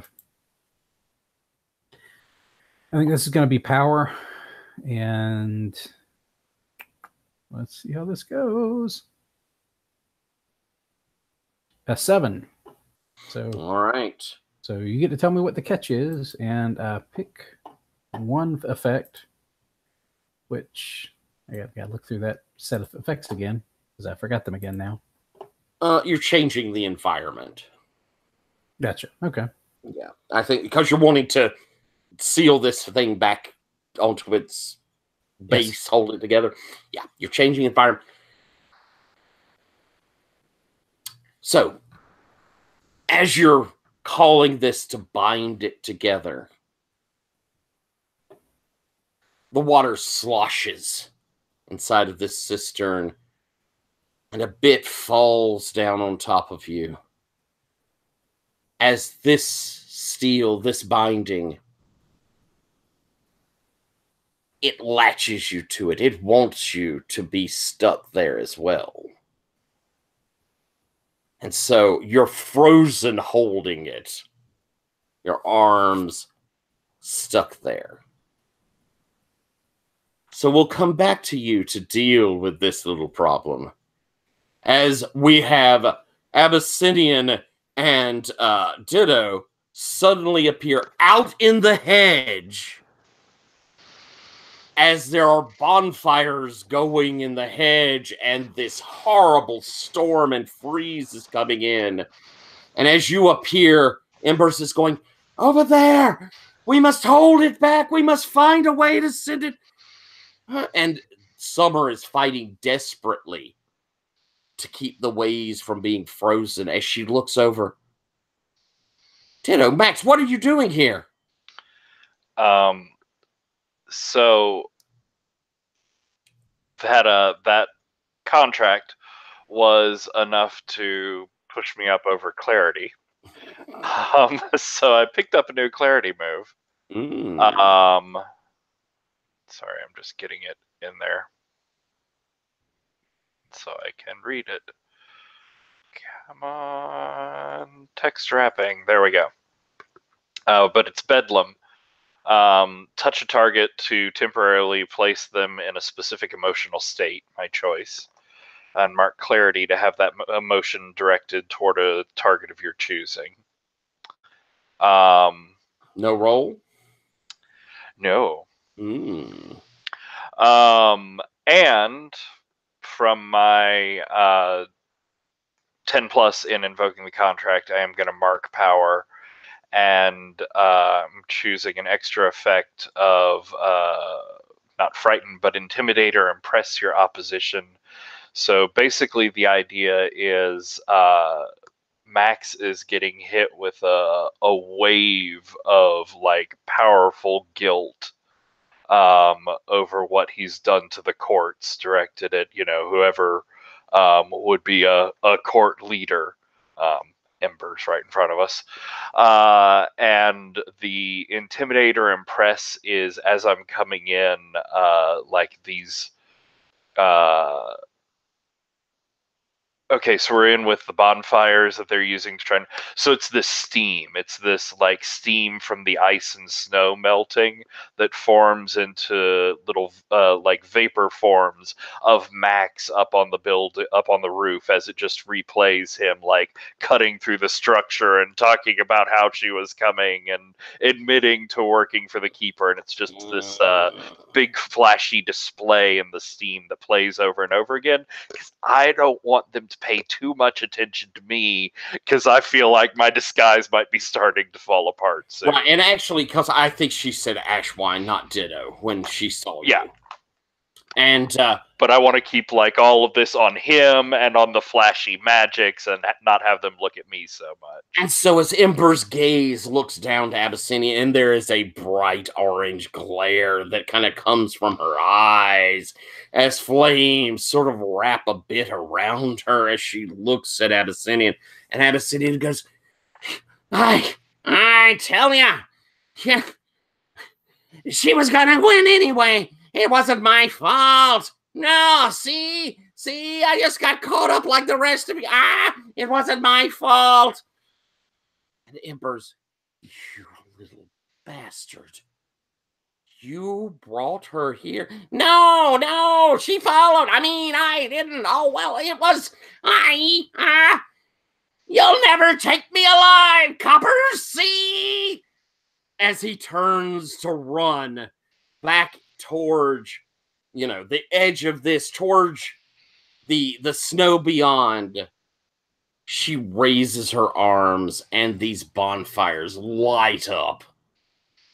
And as Abyssinian gets close, he's singed and flies back. You will pay for this. Winter would take it as a kindness, my lady, if you would oversee this one's trial and punishment. We feel that there are too many conflicting feelings within our own court at the moment. She smiles. Songbird, take him. And Songbird Rex walks across, grabs Abyssinian by the scruff. Wow! We're gonna have a little talk, Maxie. Meanwhile, back at the cistern, you're latched to this, frozen to this, as this storm rages. But you would swear, looking out towards the lake, you could see the sun breaking through. Pete, as you're there on the top of this, you could hear people singing and having fun down in the University Square. You look around the city, and people have like taken out their flashlights and all the things, and it's beautiful. And as this storm begins to die down, here on the top of this roof, a whirlwind is around you. Like this is the last the last gasp of this storm. You hear, I will not go empty-handed. You gnawed bones. Now you will gnaw ice.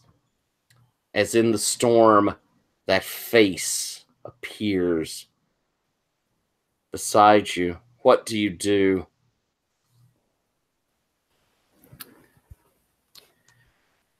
I think I have a move. Mm-hmm. And I don't know if it would really work on a keeper, but I think it's worth a hell of a shot. I have the Predator's Gaze. I can market clarity and lock eyes with someone and force them to be still for as long as I want to maintain the gaze. Ooh. And it's an unrolled. It's just mark clarity? Yep. I just mark clarity and it happens. So Pete's going to try that. He's going to lock eyes with her. As you do, she stops. The two of you stare. Around you, the city is active. The sun does come through. Storm grows quiet.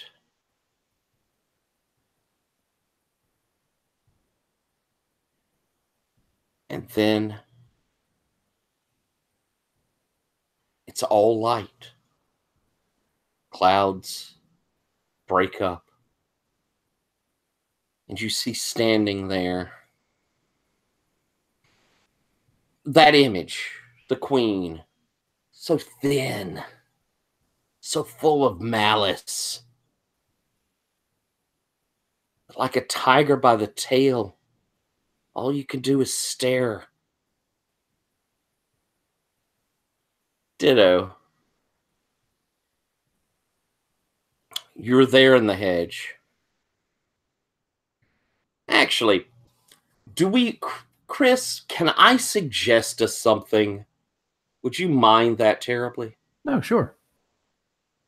You're stuck up against this. You cannot move. You're staring across at this dangerous creature. But you know you have a bond, a debt, still with Ditto. And you know Ditto will come.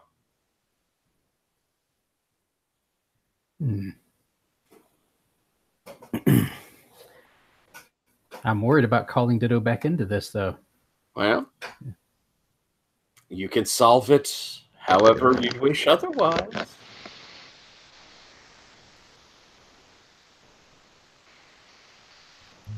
Oh.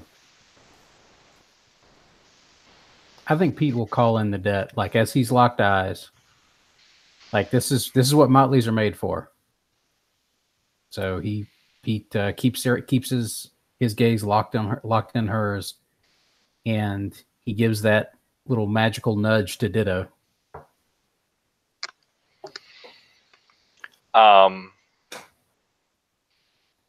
Yeah, and Ditto standing there in the bonfires and the steam and people yelling at Max and all of this. I think there's just like a stray drift of snowflakes that comes through and sort of washes past him, and his form just dissolves in them, and ends up forming out again in the wave of this like sort of standing tornado. Is that what we have going here? Yeah, with the now the storm's ended. We just have the spindly figure of the queen and that little snow devil kind of whirl on the top of this roof. Pete seems stuck. They're staring across at each other. Yeah, I think it's the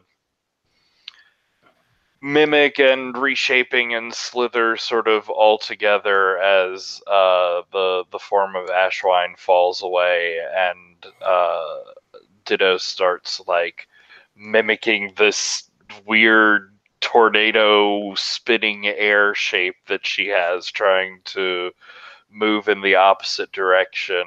And even if I can't fight against her very well, as I'm moving into her form and touching her, I'm gonna use Bedlam again. As I think underneath us, down on the street, the judging of the snowman art competition down there is sort of being announced. They're coming through to the winner, and there are these like increasing cheers. And so I want to try and infect her with the joy and camaraderie that's sort of swelling up from the mortals there. And I'll mark clarity to have that emotion directed toward a target of your choosing. And I think it's Chicago in general. I think it's this feeling that she gets of Chicago has some way to work its way past her defenses. Chicago has some way to affect her, change her, influence her. I'm hoping that will be frightening. All right. Down below we hear, and the winner is Kitty Trouble. Oh, the people are cheering.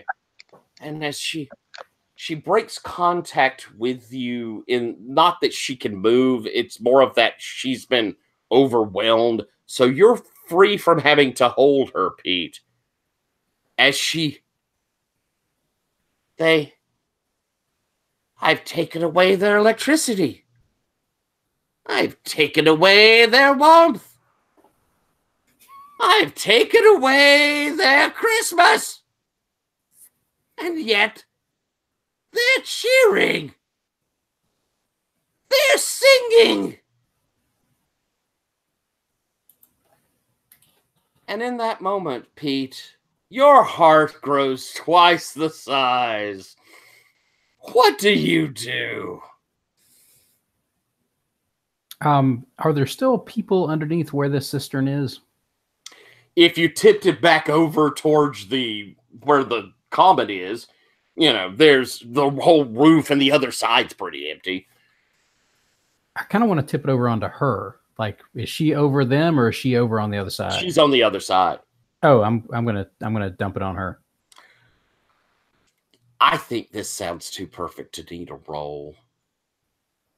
I think as you, Pete, push it over and it drops as she's going, they play their whodunits. They play their what was it? As this thing tips over and it smashes down and you hear, what a world! And she disappears in steam and mist. And the sun shines down on Chicago. And from below, you hear the sounds of people cheering, joy going on in the city. The church bells seem to ring. All of Chicago.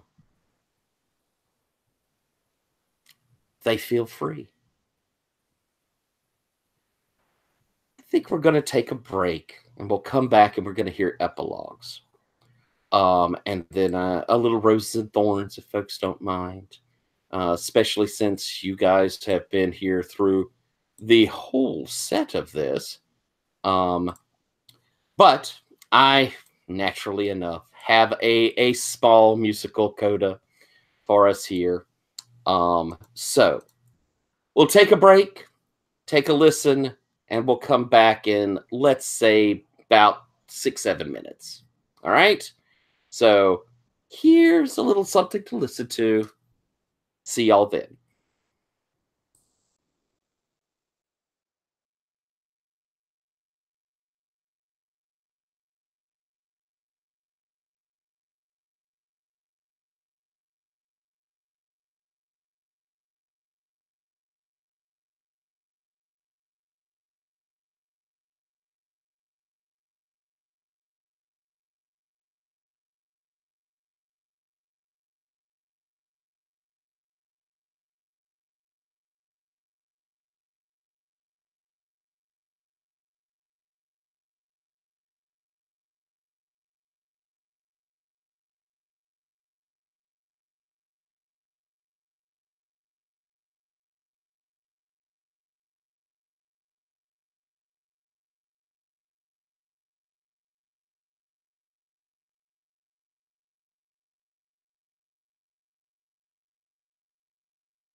for those of you at home, I will be putting in our finale song into the comments underneath this if you care to listen.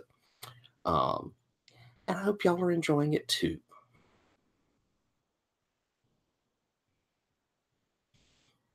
Well, that was the end of our bit of adventure against the Queen of Broken Shards, but I am interested to hear what we see out of our two characters going forward. So, Patrick, what is Ditto's epilogue, into the future that we see?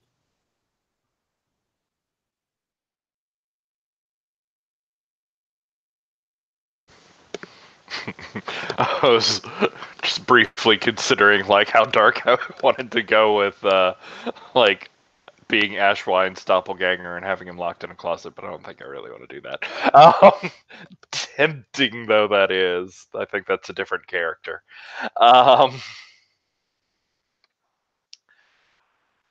But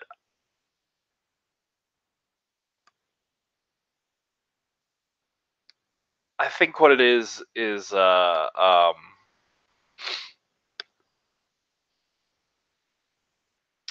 yeah, it's sort of similar to what we had seen once before of Hound and Brand sitting down and having a sort of like very nice family dinner sort of situation, and they're like talking and sort of just chatting and being a bit nervous with each other, but a bit like there's laughing and telling stories and stuff about the past. And I think like it's all done in very close-up shots, and as things pull out, it's Ditto. It's Bryson and Brand and Hound sort of all together, and Ditto's managing to hold it together for some length, but it's there's some sort of meeting and peace between the three of them. Oh, that's beautiful. Kind of like our close-ups as we see one of the face saying something. We see it's just like the voice over it, and you see part of the body, and it's all very like close-up shots, and as it sort of swirls out, there's two of Ditto, there's Bryson and Brand there. Oh, I love it. That is so beautiful. Chris, what is our epilogue seeing humorous Pete into the future? Well, I have kind of a two-prong epilogue. I think the first part of it is Pete sort of trying to get the household organized again, get everything like sorted out, because everybody crashing in there over the disaster pretty much ruined any sense of organization he had. So he's slowly like getting things back together. There's still a bunch of people stay in there that he would really like to slowly filter out, but he's at least got them organized to the point where like these two folks share this bedroom, these folks share this room, that sort of thing. And he's in there, and he is he's drinking a cup of hot cocoa with his feet up, watching television. And you see Keen and her friend finally come back from that road trip. And they walk in and like, who the hell are all these people? Is the room? I can't remember the roommate's name. The hanger-on. Oh, is it what Nadia? But I know. Yeah, and she's like, "Who the hell are these people?" I was like, "Well, it seems like I have a practice of taking in strays, so welcome back." And he tips his cocoa and swigs another one as they try to sort out who the heck all these people are and where they're going to sleep now. And then you see that sort of fade out happily, and then you see on the other end of things, you see like this dank, miserable, grubby little cell. And you see Abyssinian Max sort of curled up against a wall, muttering to himself. His fur is all mussed. His hat looks like somebody stomped on it. And you hear a creak and the door opens. And you see a furry clawed hand pull in a chair and sit it in the middle of the floor. And you see someone sit down on the chair. And you hear Pete's voice, still jovial. He still has that mug of cocoa in his hand. And he says, "So, Max, now we're really going to talk." And then it fades back. And that's where Pete ends it. Oh, a summer beast is angry. And so I think I'll end with my own little epilogue for Chicago. As we see kind of almost like a time lapse from above, that ice begin to melt. We see another snowfall. We get the impression months going by, and it goes into spring, and the trees are starting to get green in the parks of Chicago. And we see the boats on the lake as we're looking from above. And we move in, back down to the great court of the great freehold of Chicago. I believe I established it in the aquarium, where all changelings meet. And we see Embers standing in a large room up on a bit of a rise. And she says, "Summer has fulfilled our contract. We have kept Chicago free through a cold, dark winter." And we see singing branches come walking forward. And now it is time to reap what we have sown. And as they pass each other, singing branches turns around. It is time for a fall. And she smiles. And there's, the look in the room. People cheer. Even Summer is enjoying the passing of the courts. And that pulls back the revelry and kind of goes dark as we get the impression leaves and spikes, thorns through the hedge. And we see a woman sitting in front of a mirror, her face white and blank. They got through that. They're as resourceful as you said. They will make a fine addition. And she looks back over, and you see a squirmy little Holmes. I think it's time we open a hotel.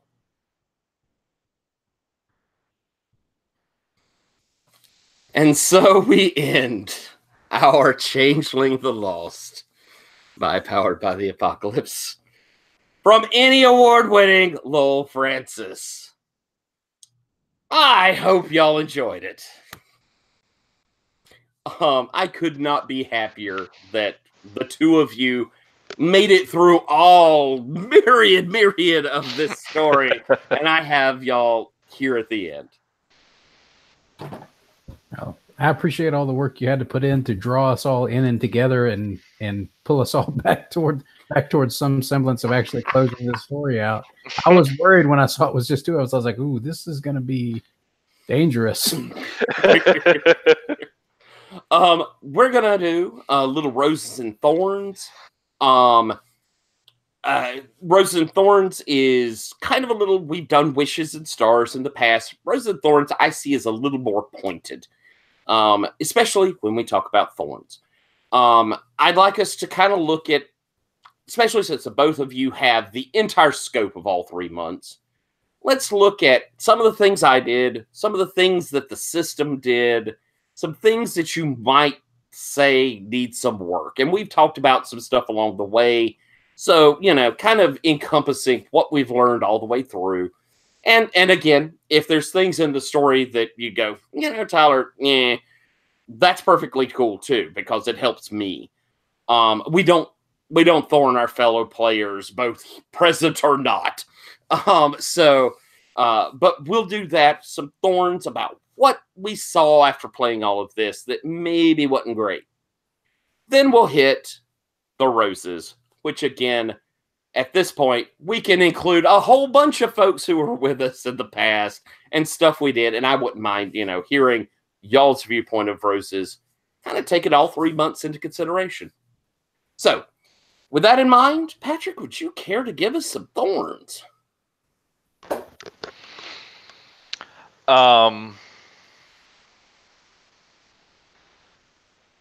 That's hard.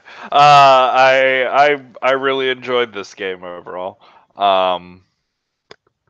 There are some like mechanical bits of the system that I think still aren't quite there yet. We've talked about it before, but debts I think are still a sort of problem in this. Contracts, pledges, that whole sort of thing. They get better if you focus on them and if you stay sort of like laser pointed towards them. But it takes some effort, and if you get wrapped up in other things, they just sort of very easily fall to the wayside. Similarly, I think there's something sort of there with the trust pool. And I definitely liked the effect on the story of Pete having an effect on that and less constantly going back to it.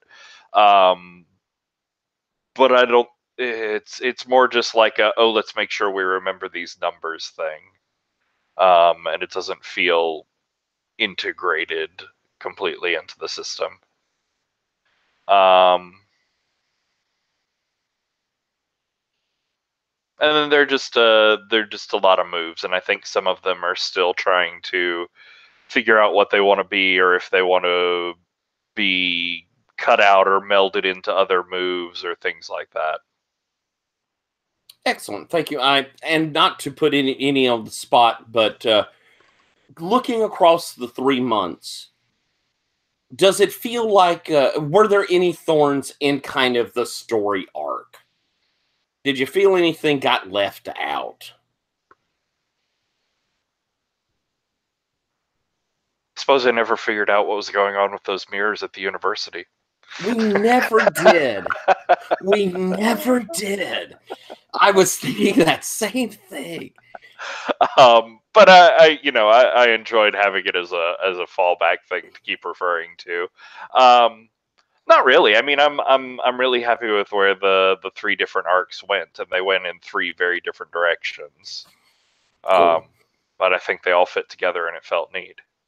Excellent. All right. Excuse me. Chris, some thorns.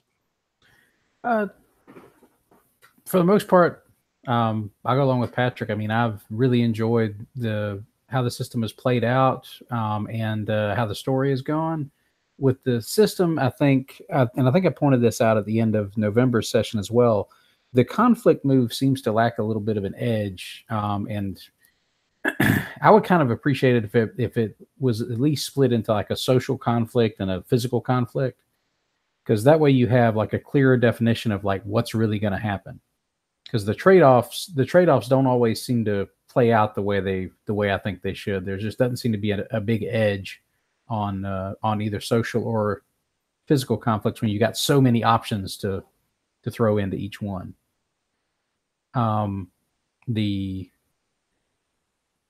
The contracts, I'm really enjoying playing with those, and I think I'm trying to think of a way to work those where they feel like they're a little more set. I keep thinking of trying to have like inside the move, like a list of like possible catch themes to give folks some ideas as to how things might work.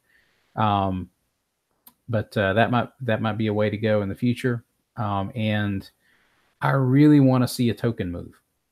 Like, I love the idea of the tokens, and I miss those. I miss having somebody having like a magic bag or a crazy top hat that lets them, you know, do something wacky. I miss those kind of things. So awesome. That was, and story wise, I would have liked to have seen us be able to, and this is also kind of a thorn with the system as well. The debts and relationships just don't really catch like they should. Like it seems like we had to really work to kind of drag those in when we did, because the system doesn't seem to pull at those like I think it wants to. At least I wasn't able to catch that part. Awesome. I hear you. Thank you. Because I'm going to put out my thorns, which echo a lot of yours. With the trust pool, I think we got better at using the trust pool as we went along, at least in the sense of making it dynamic and part of scenes. At the same time, there's a weirdness to that. You're doing something to screw with the motley. It's in the moment, so you know that becomes a little difficult to how that's going to flesh out. It almost seems arbitrary. Patrick, were you wanting to say something on that? Oh, okay. There, because I will, once we reach the end of mine, I'll open up for a minute for us all to kind of discuss what we've all said here.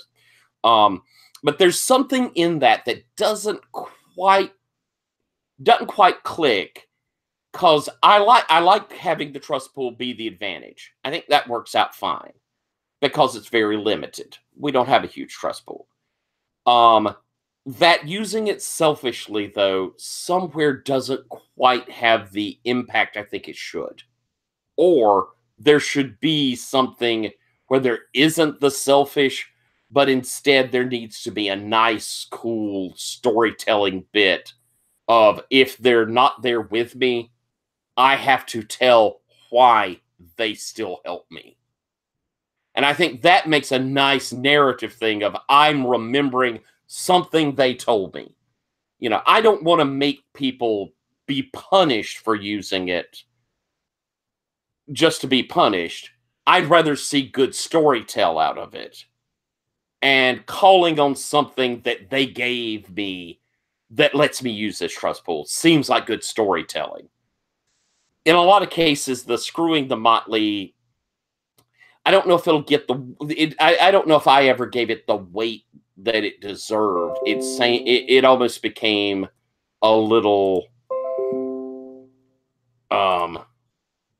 lost in the mix. Thorn with how bonds work and the debts.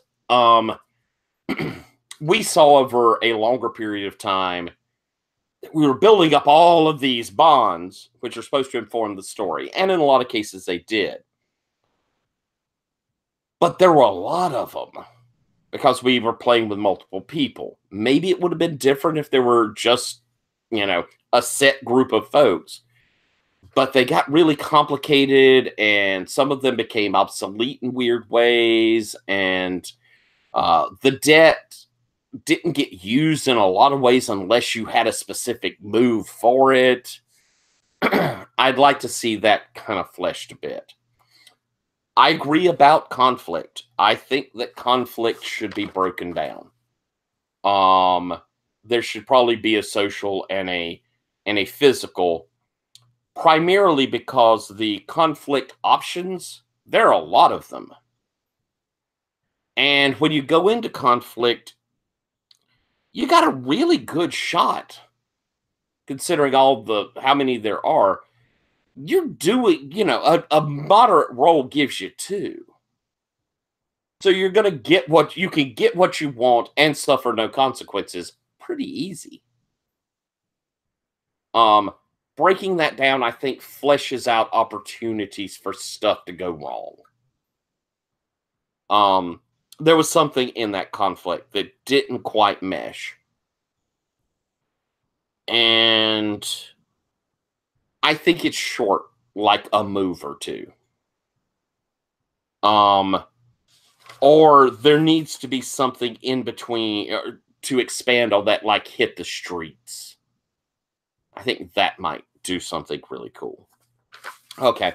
And finally, a little thorn on me. There were certainly times that I floundered a bit to keep us doing something that there were times I had a couple of sessions over 3 months that I felt were just dull. Or did not hit right. And that was all me. One of them in particular, I felt bad for you, Chris and Asher. There was one time that I just did not make a very interesting story as y'all were taking the girls around. It seemed to me that that was, okay, there'll be something cute. We can be cutesy with it. And I intended for it to be fairly quick. Instead, it drug, and it just didn't seem like I gave y'all enough to work with. So there were some moments that hit oddly, and a lot. I mean, that's all on me. I mean, after y'all play for 3 months, you know, tidbits in there like that. That's all on me. But that's a thorn on myself. So I would like to open. We've heard all three of us, and you know, who knows, Lowell may take a listen. Let's open it up a little bit on these thorns. Is there something you'd like to expand on, Patrick, about what we've talked about here? I just think it's sort of funny hearing, or not funny, but sort of interesting hearing responses on the conflict move, because of course it did start out as two separate moves. And there's some playtests and Lowell gotten responses. I was part of this too, but he had decided to try conflating them down just because they seem to hit in similar places and be doing a lot of similar things. I definitely agree that I think the biggest problem with the conflict move right now is the list is too long, and several of the choices feel repetitive or overlappy or something like that. I don't know if there's some way to make it snappier, if then it would be also clearer, like how to use it in social and physical situations. I don't hate the idea of having the same move that covers both, because you know, political machinations can be like knives in some games of Changeling. Right. Not maybe like the game between Ditto and Pete, but there's certainly frames of Changeling where words are just as dangerous as attacks.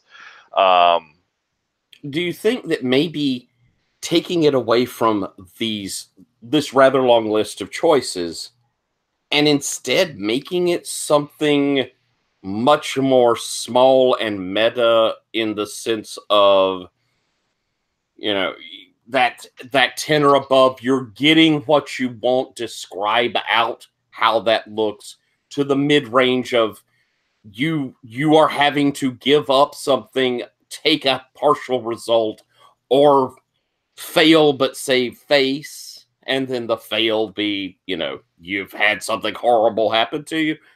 Do you think that maybe going smaller with the move might alleviate some of that? Yeah, like I said with the pick list, I think it could probably go down to something sort of like as basic as you hurt them, you take something from them, you weaken them to others, and you get away with it. Mm-hmm. And I think something that was like short like that, and they're sort of open ended, you could see how to apply them to physical and social situations. And I think the another part of the impetus of putting the two of them together is that, like, your hit points are the same as your sanity, are the same as your willpower, is the same as your social reputation. It's all just conditions that you're taking. Mm-hmm. And so it's weird.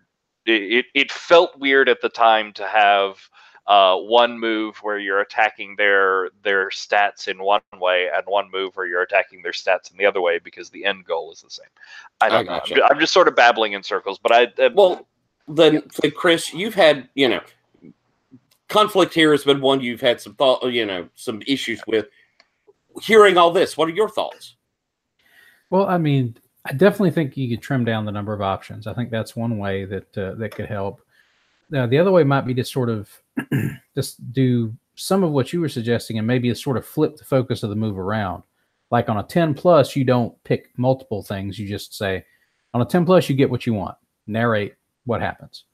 And then on a 7 to 9, you get some of what you want, but you suffer, pick one of these 3 consequences that goes along with it. And or something, or 2, something like that. And so you basically, the focus is like on a 10 or plus, success. You get what you want, no problem. On a 7 to 9, you get what you want.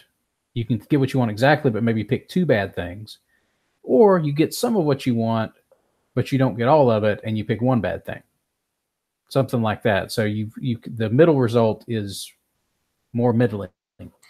Yeah, on a 7 to 9, I think I could beat somebody up, and as long as I'm rolling a 7 to 9, which on average I will, you'll never be hurt.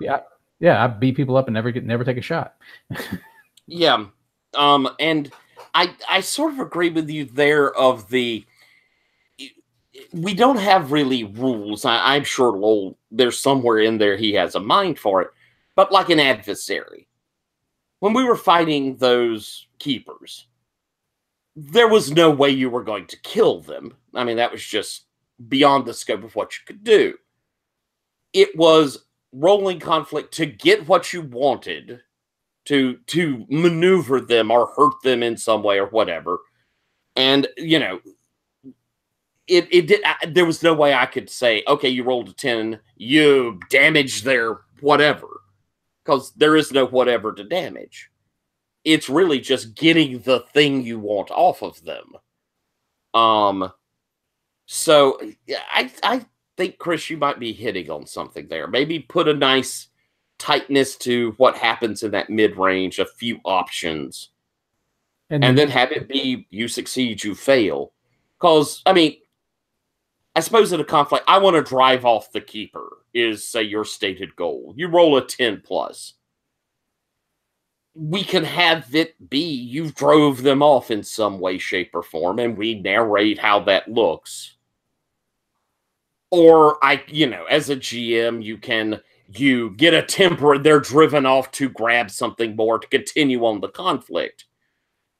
But in this case, we've got a lot of long combat run, kind of that dungeon world feel of, I'm going to have to keep doing stuff to a thing until I've worked its hit points down.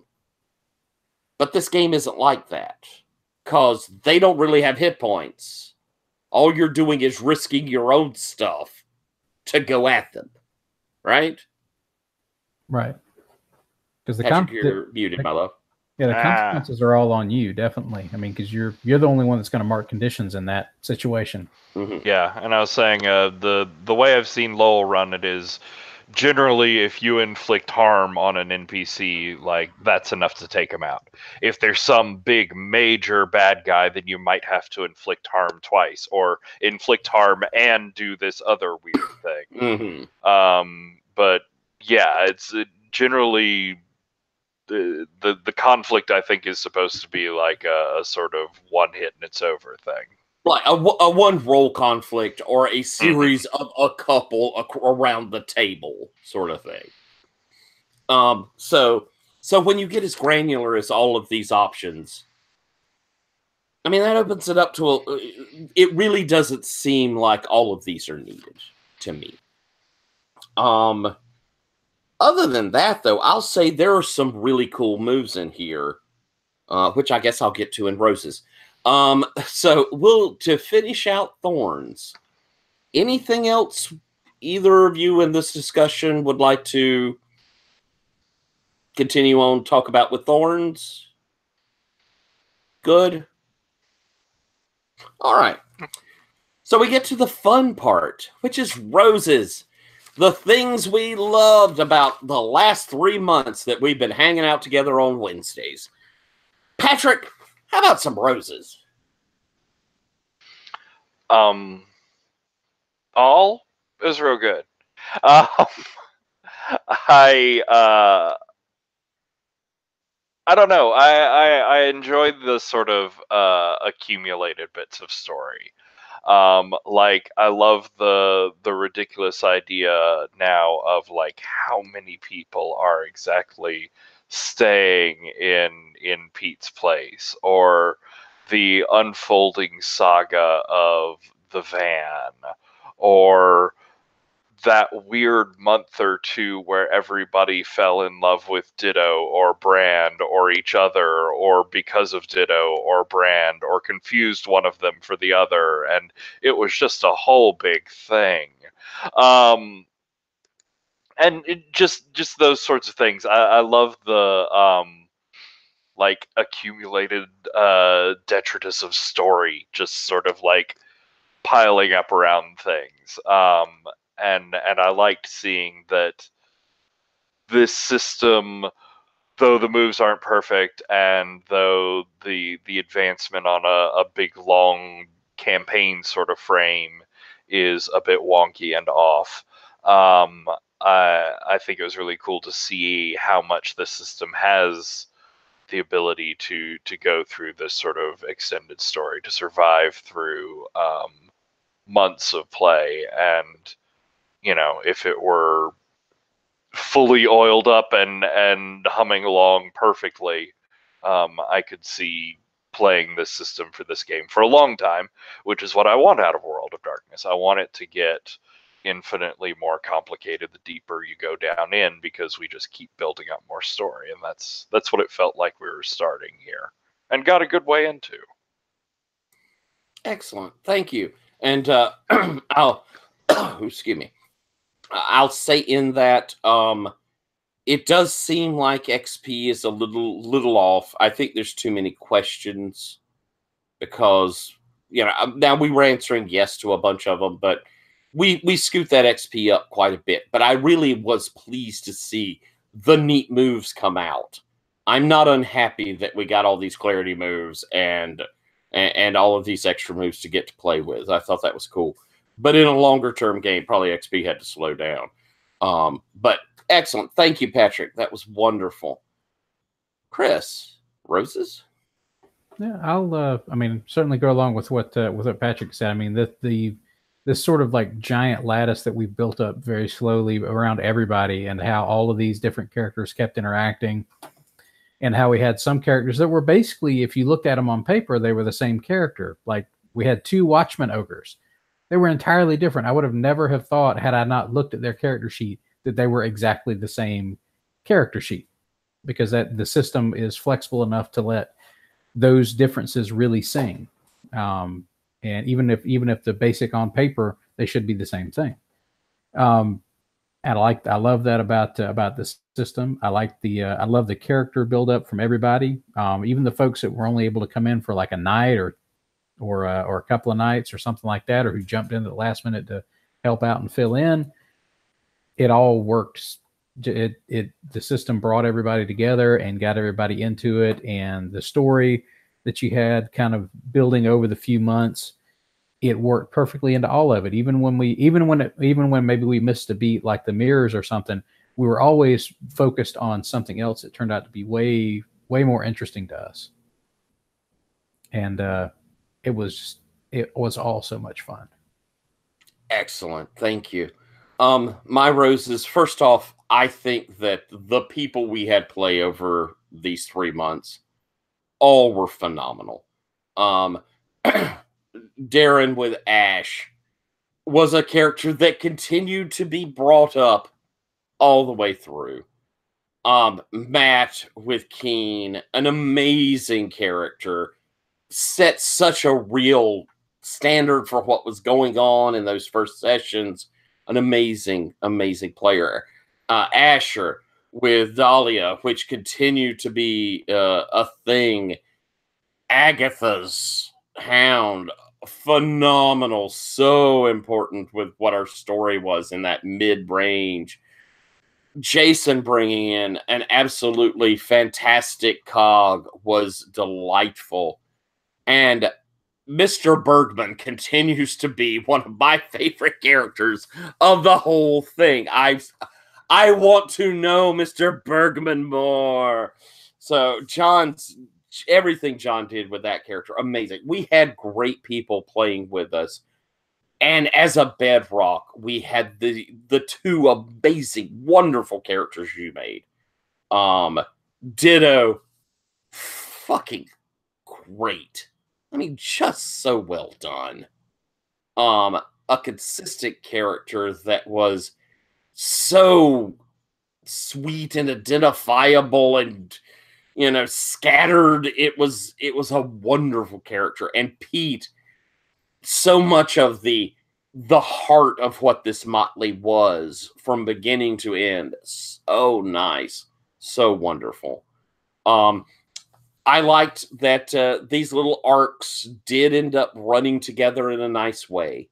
I was pleased that the story built on itself and continued through. I would say that I suppose also where we're talking about like XP and all of these bonds and stuff, you know, I more than likely anyone playing is going to have one group that plays over the extended time rather than all these, you know, kind of trade out open table stuff. But the trade out open table worked. I mean, you know, and that's pretty impressive that people were constantly moving in and out, and it still ended up being a cohesive, really interesting story, I think. So roses to what the system supported, roses to the people who played, which was phenomenal. I am a fan of all the moves. I like that each of these kits have an ass load of moves. All these things that you can change up to make them different. That makes me happy. That I think is the big opportunity for replayability and variability to everything that's going on. That is super cool. So even if I slagged off about some of these basic moves, all that stuff going into those playbooks is amazing. It is so very good. So wonderful. So those are my roses, and I a rose to, you know, this community that came in and played for 3 months of one game. So huge rose to that. I'll open up again for final words on roses. Patrick, anything else to add? This game's awesome. Y'all are awesome. I like this. This is fun. Would do again. Chris, any final words? I think ditto is the appropriate response. But I'll also add that I learned to love the clarity moves. Like, those are so much fun. This weird little oddball things that you can do that really don't have a role attached to them. It's just, hey, if you want to go a little more crazy, do this. I agree. I think agree. Awesome. And for a final word here, Lowell Francis, thank you so much for making this game. Thank all of you who have over the last 3 months come in and played, and perhaps if some folks sat around and watched all this game, thank you for doing so. And all I can really say is have a happy new year and watch more.